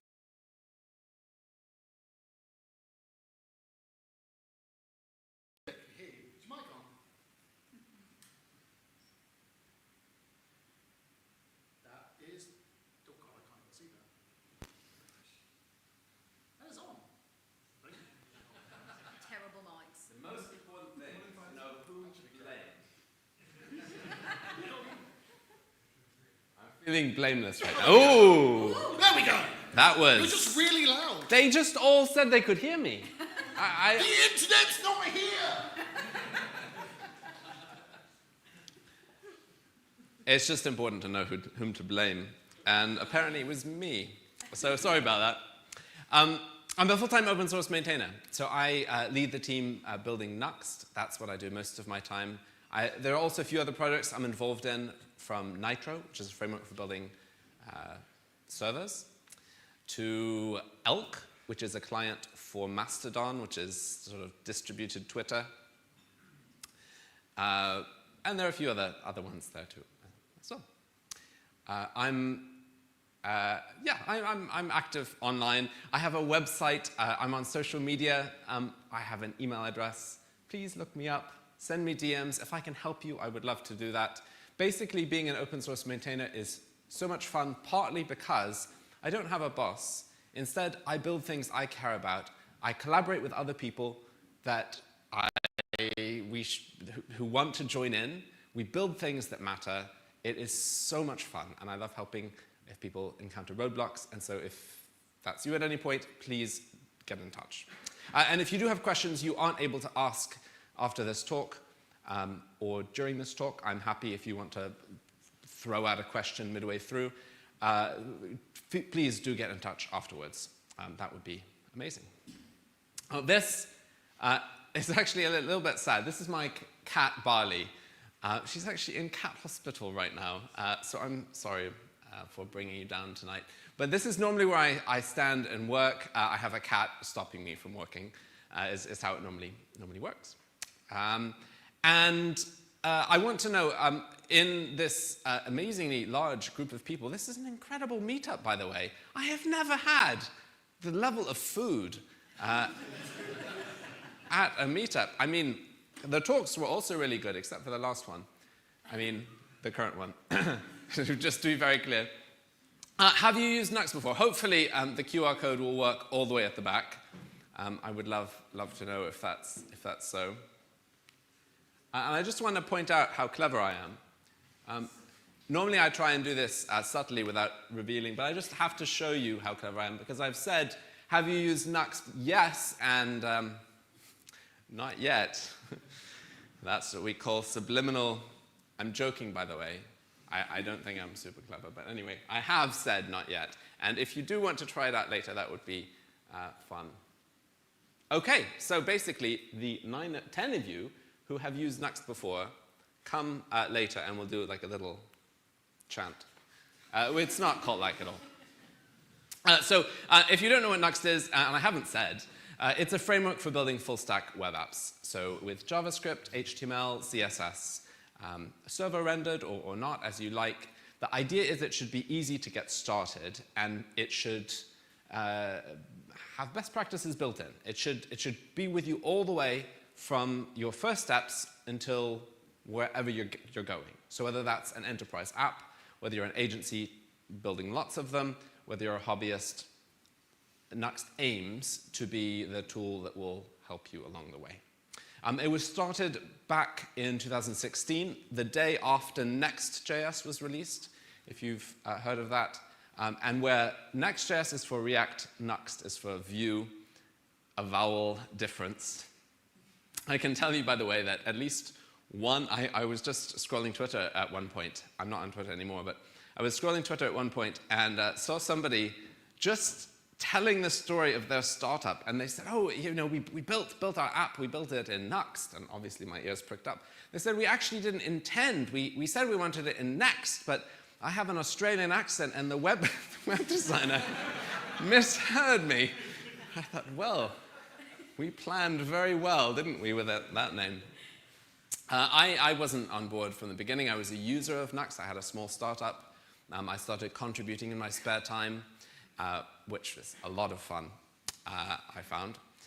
And I came on board as a member of the core team just in the run-up to the version 3 release, which we built it from, we rebuilt it from scratch. I'm not sure there's a single line of code between version 2 and 3. And I should talk someday about all the mistakes we made, but I'm so sorry. I realize that my time is getting away from me. And we have a new major version coming up soon.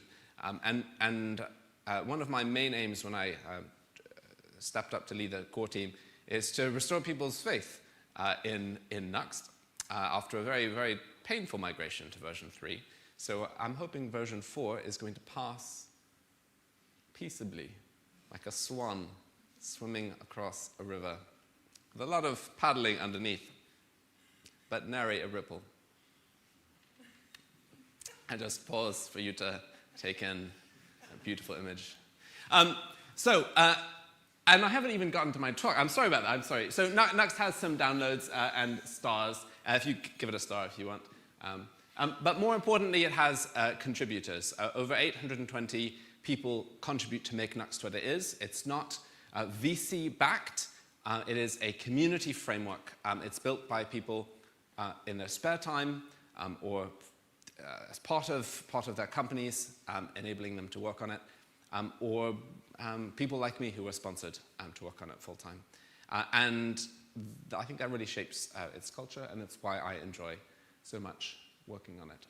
But, right, so, malleable applications. So what's the main problem with apps, with any kind of app? Web app, desktop apps. And here's my thesis. The main problem with apps is actually me. So I don't know if you think this, but when you have an app, that app probably has a product manager. And I don't want to say anything negative about a product manager. But there's a target persona using that app. There might be several. There is a target audience, sort of more marketing point of view. There's people they have in mind who will be consuming this app and using it. And that is why I think there are so many different kinds of any given app. Think about the number of to-do apps. Think about the number of email apps. Think about the number of any number of genre of app. There are lots of them, and that's not just because there's only one good one and the rest are rubbish, but they're not all competing in the same area. They have different user bases often. because everyone is unique and individual, and everyone has different and unique needs. And we overlap a little bit, and that allows for not quite a one-size-fits-all, but definitely a sort of average size fits all. You can't allow customizing everything about your app, but you can provide something that fits most people that you want to target, and then add a few settings to broaden it a little bit. But ultimately, at the end of the day, you realize that you're not going to reach everyone. So, what does it look like to make an app that is really user-centric, rather than starting from the point of view of a particular group of people who will be using it? So you can make user-centric apps in a couple of different ways. And the concept, by the way, is, the term is malleable applications, apps that can be changed by the user to be suitable for the user's needs, rather than apps that change just based on what the developers decide to do. So there's, you can manipulate an app externally, which we probably all do. We probably all use ad blockers, for example. There are other things you can do as well. So this is a web browser called Arc, and you can actually add little boosts. So I can decide to zap an element. I don't like this one. I'm anti-user-centric. And now I've just created a little zap, and I have manipulated that app. But really, at the end of the day, that kind of change, which you can do with a browser like that, or an extension that manipulates it, is always limited in what it can do. So it can change the content of the page, maybe, but it doesn't have access inside to the logic of the application. There's another kind of thing, which is designing an app, actually designing it so that it can be malleable from the beginning. And that's what I want to demonstrate tonight. So I'm very much hoping this goes okay, but I am a little bit worried. We'll see. If I do make a mistake at any point, please feel free to call out and let me know what I've done wrong. So we're going to start a new Nuxt application, and we'll call it Fusion 2025. I'll use PNPM because it is the best package manager. Ooh, you've got to watch it. People like me just come along and they say things. You're being very friendly, and you've decided not to give me a hard time. Okay, so I have my new Nuxt app started. I'm going to start the dev server, and I'll actually throw up a web browser, and yeah, there we go. So we've got our, ooh. Do you know this is a weird bug? Every time I change the size of the browser, it changes the screen. That seems very strange. But anyway, we have our web app, and Nuxt is, as you might expect, this is Vue. So there's a template bit, which is HTML-like. You can have a script bit, which is well, JavaScript-y. And you can have a style block, which is CSS. But we won't do that tonight, because that would add more time. Instead, I'm going to install a little framework called Pico CSS, and OpenAI as well. We'll need that. And I'll just pull in Pico CSS. Oh, I have save as you type, which does sometimes lead to strange errors. OK, hi, Birmingham. Great. Let's make that a main. Give it a little bit of space. We will add a heading, maybe. Ooh, nice. Good. OK, so we've got a basic app up and running. Now, what we want to do, so this is just a demo of something that you might add to your existing app or website. So I want to show the kinds of things that you could do, but obviously you might not want to do this exactly. So I thought we would start by grabbing a GraphQL API, because it's a good way to build an app. But I need your help on this, for goodness sake. So here are some APIs. If you look on the screen as I scroll, if you see something that looks like a good API for us to use, shout it out.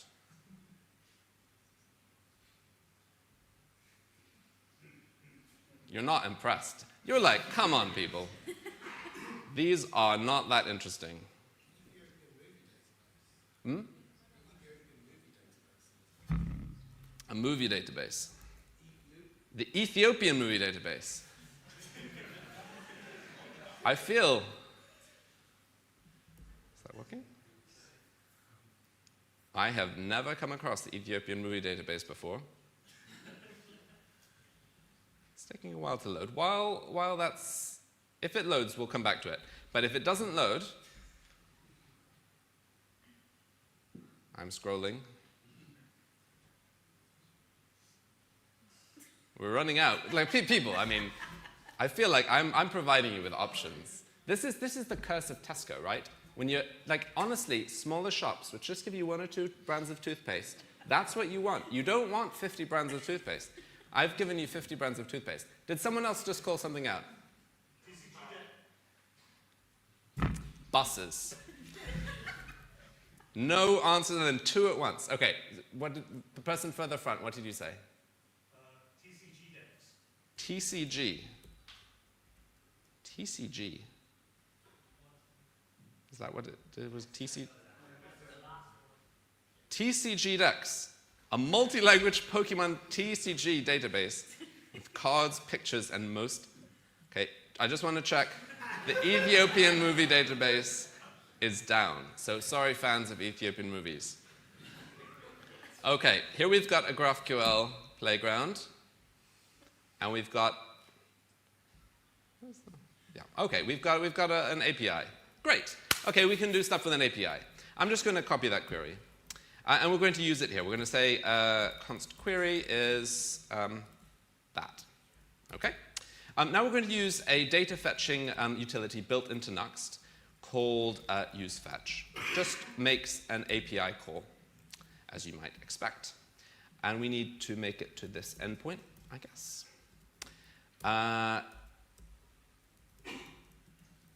GraphQL has a post, and we just attach a query in the body. That should give us some data back. Let's display it. And I'll stick it in a pre so we can see it. I'm a fan of console logging. I don't know about you. But like honestly displaying something in the browser or in the console log, okay, it's working, right? So we've got some stuff coming back. And we probably want to just very briefly come up with our app. So our app will be, I guess, a list of, I should turn off save as you type, shouldn't I? Card in data cards. Oh no, it's data cards, I think. And we want, we'll just print the name. This is, all right.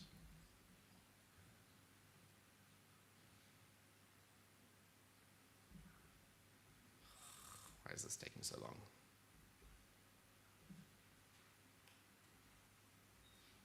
To give me time to have a drink. Obviously, this was a test and you all failed. Card name, there we go. Okay, so we have a list. We have this is our app. Imagine, if you will, that this is our app. But we need to make it malleable. We need to make it changeable, because imagine the user is looking at this list of characters or cards, and they think, this isn't how I want to look at my Pokemon. I want to see them in some other way. So we're going to take the coding out of my hands as a developer and place them into the hands of the user. And we're going to enable a feature in Vue, which we're obviously using here, called the runtime compiler, which enables us to do that, actually in the browser. And so we're going to create a new malleable component.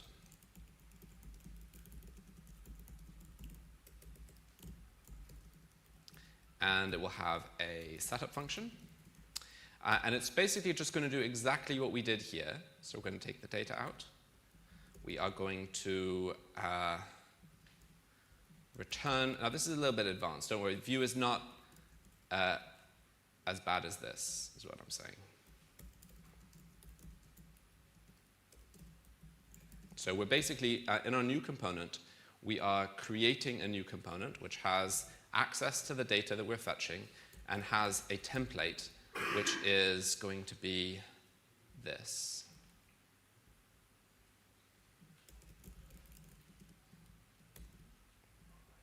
Okay, so that's going to be the thing that we're going to, in a moment, expose to the user to change.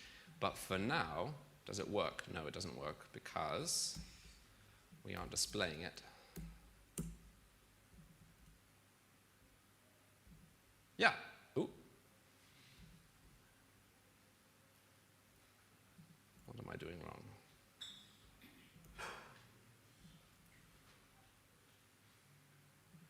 There's some extra new lines.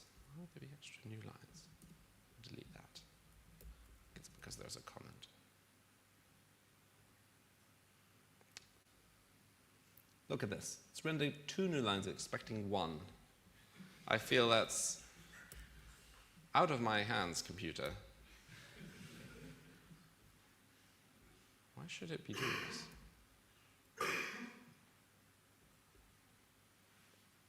If you do that one more time. Okay, I'm going to, in a moment, I'm just going to assume that it's here. Right.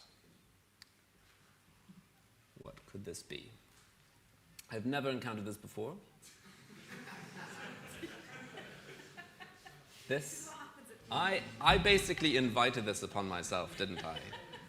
I flew too close to the sun. I said to Hannah, oh, it's fine, I'll do some live coding. What could be wrong? Okay. We are returning a render function. We have data. We have a template. How about, look at that maybe? It's rendering it just fine.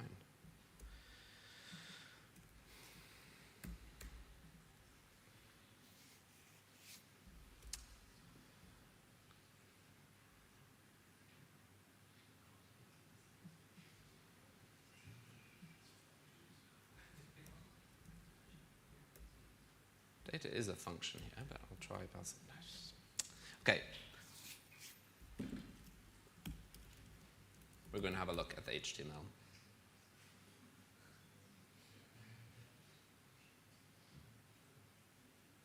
That's a lot of HTML.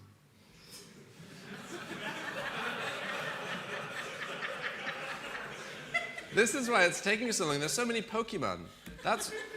How many Pokemon are there?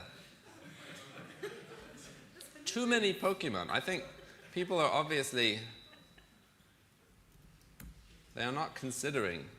Okay, so what do we have here? What's going wrong?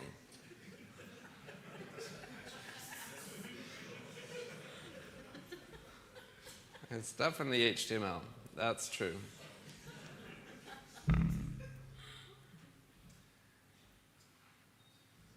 I am going to just go with a wild. Does anyone know? Let's figure out how can we limit the number of cards. We probably have the ability to do that. So if we just say cards, we have got filters, pagination maybe. We're going to say pagination. What can I say? Pagination, page and items per page. So we'll say items per page 10. And I need to pass that as a, oh. What is that right? No. Int 10? I don't know GraphQL too well. People. Quotes.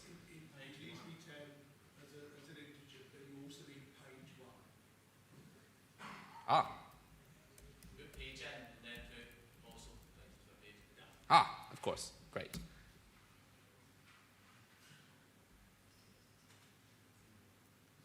Value index of is not a function.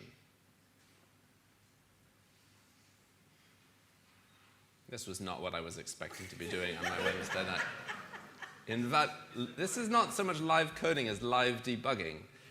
value index of page from 1, the number of, I feel like there's nothing the matter with this.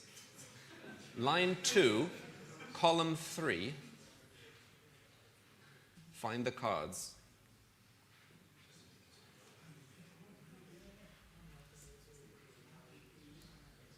Cards null. We're not going to paginate. Why would we paginate?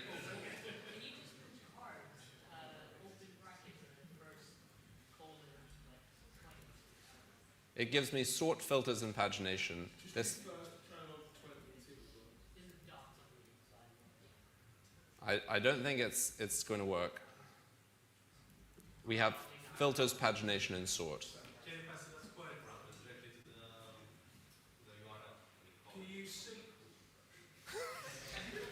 We could use SQL. Okay, forgetting about this.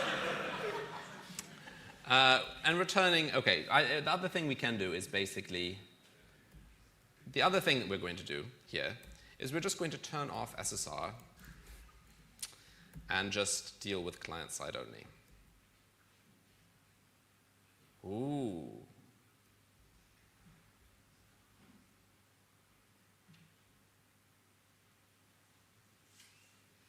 What is going on?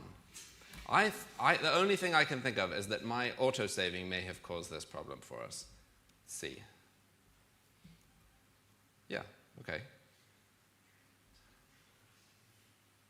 No one say anything. We're back on track. Okay, so we have our component. We have successfully displayed it on the screen. We have a list of, a long list. Look how long that list is. This is madness. But anyway, there's a long list. Okay, so what we now need to do is add some kind of AI enablement to the app. So in a Nuxt application, you can add API routes. This is the Nitro server underlying it, like this. You can just create a little endpoint, and you can return some JSON. So we could hit that endpoint. And this will be a little bit faster. We'll get JSON back with the right content type. So in this case, what we want to do is initialize OpenAI and do something with it. Like a lot of these AI models, if you want to interact with them, they're just API calls. In this case, we're using the official client from OpenAI because it provides types. So we're going to create a new OpenAI client. And we're going to have to configure it with a couple of things. We need an API key. Now, the way that Nuxt works, you can handle secrets with something called runtime config. And we're just going to say that we need OpenAI token. And I have created a .env file, which has my OpenAPI token. I didn't want to display it on screen. Not that anyone would steal it, but just. OK. And so now we can use that here. So we can say use runtime config. And we actually get types. So we have OpenAI token as a typed thing. And we want to get some kind of response. So in this case, we're going to say await API dot chat completions create. And so we're going to ask it some stuff. And we're going to pick a model. We probably want GPT-4 mini. And we'll pass it some messages. So we could do something like role system. This is the most authoritative role. And it would say something like, you are a helpful assistant. You are a hilarious comedian. And then role user, content, tell me a joke. And then we can actually just return that joke is going to be res. Choices. This is, believe it or not, how you access it. Let's hit it. Why don't skeletons fight each other? They don't have the guts. I think there are a lot of stand-up comedians out there who are very thankful they are not out of a job. I'm just going to paste in some pre-defined chat messages. So you're a helpful assistant in charge of manipulating a web application to suit a user's needs. You only speak JSON. The current state of the app is, we give a prompt from the user, and then we get the new state of the app back. And so we're going to call this completion.post. That post makes it, it has to be a post request. And so we're going to need these malleables and prompt things to get a response. So we're going to get them from the body.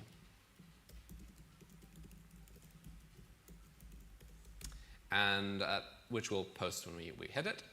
We'll get a response, and we want to return a JSON value. Hopefully that's going to come back to us. So we're going to pick our choices, content, choices, message content. And we can add some try catching around there just in case we've got some problems, because my previous experience this evening has left me with very little trust in anything. Ready? Okay, catch.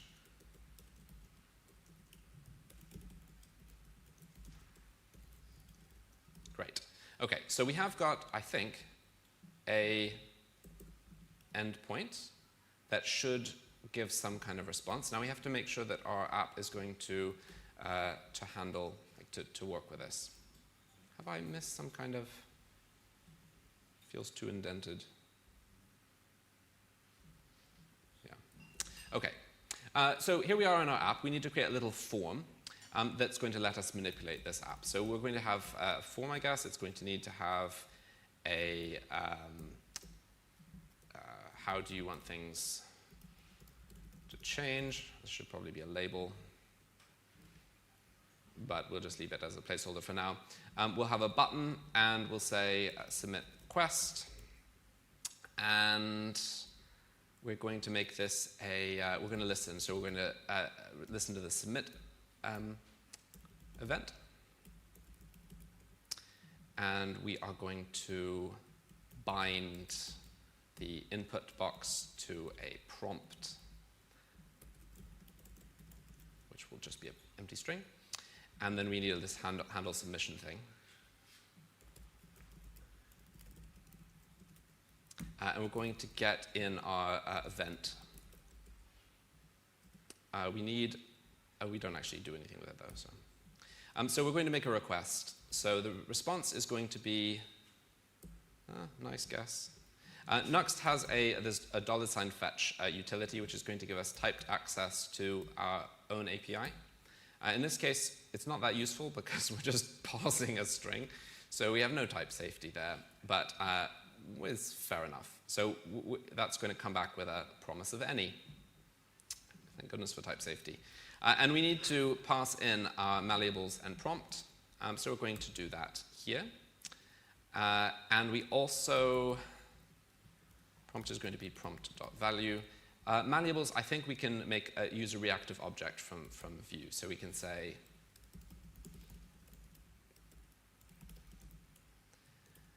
and then pop this in as query. And then we have our template as well.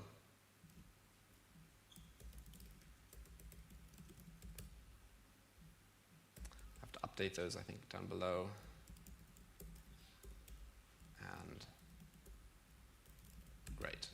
Okay, so hopefully things should, it's dangerous when you're sort of coding and not looking at the screen. Okay, so we have got a form. And we could probably also add a little bit of, we're not doing anything with it. So hopefully we're going to get a response, so we'll log it. And we'll also assign the value back to malleables. Hopefully that's going to work. And we can also add like a little loader. So loading state, don't do Boolean loading states, by the way. But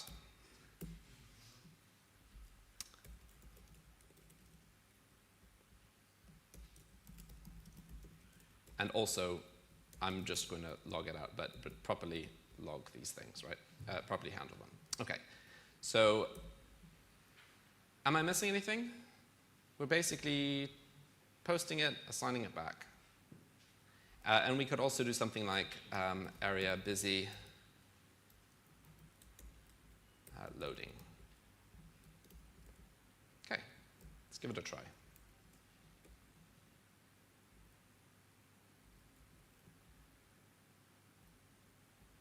It's so long. Okay, how do you want things to change? Please list the Pokemon cards in a table.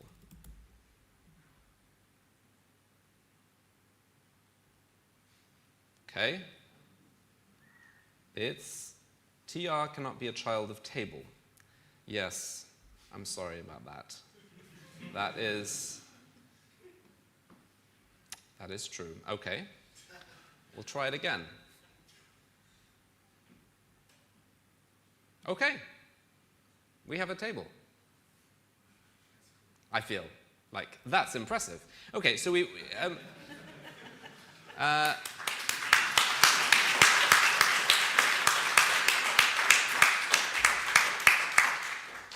to be fair, there's been a lot of pain so far, but we have a table, and it's actually displaying some data which might be useful. What else might we want to say? What do we have? We've got a description. We've got some abilities.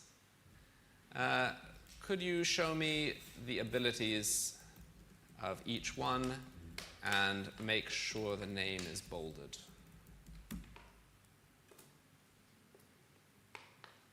Oh, for goodness sake. Oh, it is actually working. Okay, but we have weird stuff going on with, the abilities. They've appeared out there. And it is actually bold. That's good to see. Okay, so stuff is happening. Now, you may be saying to yourself, this is a terrible idea. Why am I even thinking about this on a Wednesday night? Now, obviously, you would never do this. You would never say, I've created an app, and now I'm giving this app totally over to the user to do with whatever they want. Because there are a lot of things they don't know about the app. Thankfully, LLMs are able to infer a lot about what's possible from GraphQL or other schema languages because it is very predictable. But with some thought, this same approach could work with almost any app. You can think about the things that you wouldn't want to build settings, menus, and features for in your application, but which you wouldn't mind being exposed to the user to manipulate or change as they want. And that doesn't just have to be done through LLMs, of course. Any kind of malleability can enable users to create things which are better for them and more suited for them. Because at the end of the day, this is about people making your app a comfortable place for them to inhabit for the brief moment of time they inhabit it. And LLMs are very good at transforming requests and desires from natural language into something that you can actually implement at runtime in your application. So think, for example, about a color palette. You can expose, it's not a dangerous thing to expose. The app isn't going to crash. You do have to protect these things, like don't just allow runtime HTML to come back from an LLM and make it into your app. You can guard things quite carefully and validate the responses even against a predefined list of what is possible. But at the end of the day, I think this is a phenomenally exciting thing that we can potentially do. You can effectively think about it as shipping features without shipping features, about exposing to your users the possibility to make things more like what they might want to make them. And you can get some data back about what is being done and use that to actually change and improve the app itself. I don't know what any product managers in the room think. Probably are thinking, this is a terrible idea, there is a process for this, and this is not it. But I would say, why not experiment with some of these things? It's an interesting approach. Malleable applications, the concept was developed years ago, so, I mean, I think 40, 50 years ago, people were talking about these as ideas. And there were frameworks developed to allow people to write malleable applications. But the fact is, none of those frameworks has taken off. And do you know why? No one sets out to write a malleable application. So if no one's setting out to write malleable applications, why not try to add malleability to an existing app? And something like this allows that to happen, something like LLMs and integrations with modern frameworks. So there is a lot more to say. I'm sure we could. I will push it live so you can see the beauty that this is. Give me a public repository. There you go. It lives. If you're interested in any of this, there is stuff to check out. So there's a very interesting talk by Alexandra Shikora at B-Rose on GitHub, which you should definitely listen to. I've learned a lot of this from her. If you're interested in Nuxt, there's documentation on nuxt.com, or you can find it on Blue Sky under nuxt.com. I'm also on Blue Sky as well. And in fact, this QR code, I'm just going to plug Blue Sky for a moment. There is some toxicity on Twitter and some inauthentic content as well. If you want to try something else, Blue Sky is worth trying, I think. It's not worth trying if you just follow one or two people, because you'll see random stuff. This QR code is a list of people who've built Nuxt modules, which is maybe not that interesting to you, but it is a group of people in tech anyway. And you'll find that there are lots of starter packs that can help you get going. So do feel free to follow that if that's of interest. If you want to know more about Nuxt, there is a Discord server where I am omnipresent, and you can ask questions and so on. And I should say that I have an open diary. So if you go to ro.dev/chat, you might not want to talk to me. You can. There are 10-minute slots. I'd be really happy to talk to anybody about anything, any question, or it doesn't have to be a question. You can just tell me something. And another thing. Anyway, you can whatever you want. If you're interested in getting involved in open source, whether or not that's Nuxt, it really doesn't have to be. Please, I would love to talk to you.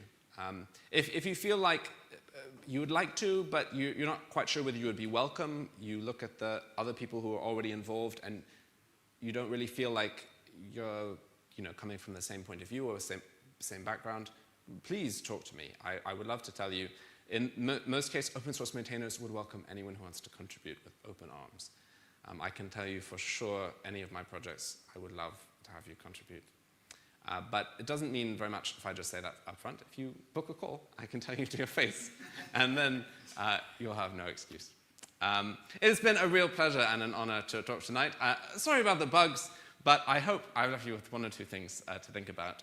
And please do grab me afterwards. I'd love to chat more. Thank you very much.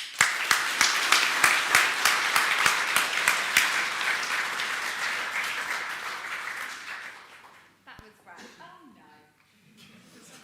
no. I have the power. It's a bit awkward, isn't it? All things considered, probably. If I get into your neck, that gets a bit strange. Okay, wonderful. I'm on. Because I turned it on. Thanks, Daniel. That was really good. Bugs and all, wonderful. I think we've got time maybe for like one question. Oh, I know Paul put your hand up, but I feel like, okay, let's try and squeeze two. Let's just do two. Let's do two. With malleable applications, with what you just showed us, how do you handle something like state management for something as small as this? Because the next time someone reloads a page, it's just gone, or something like that, right? That's it. So, well, since you asked, how long did you say we had, Hannah? Another half an hour? So, it is actually a lot simpler than that. So Nuxt ships something called session support. So you can create a session using an encrypted cookie. And it would look something like this. So I'm not going to build it all, don't worry.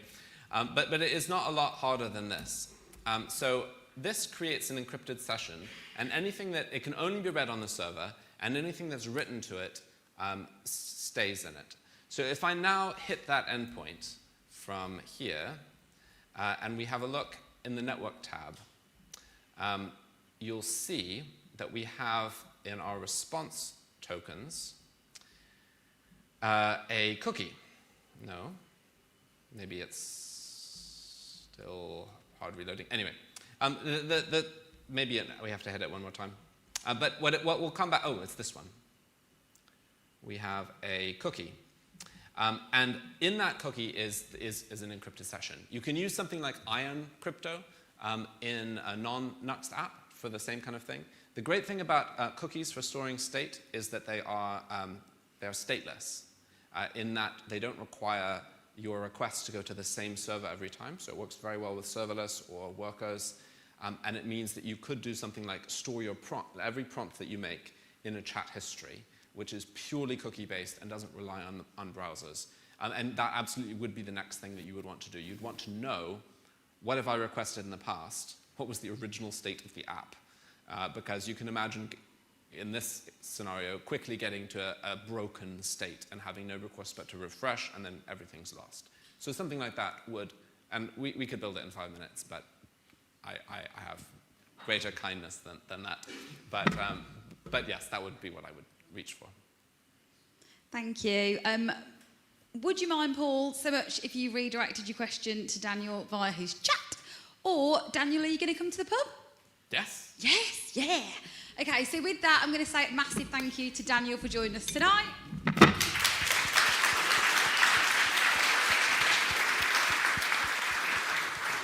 And a huge thank you to our speakers, you,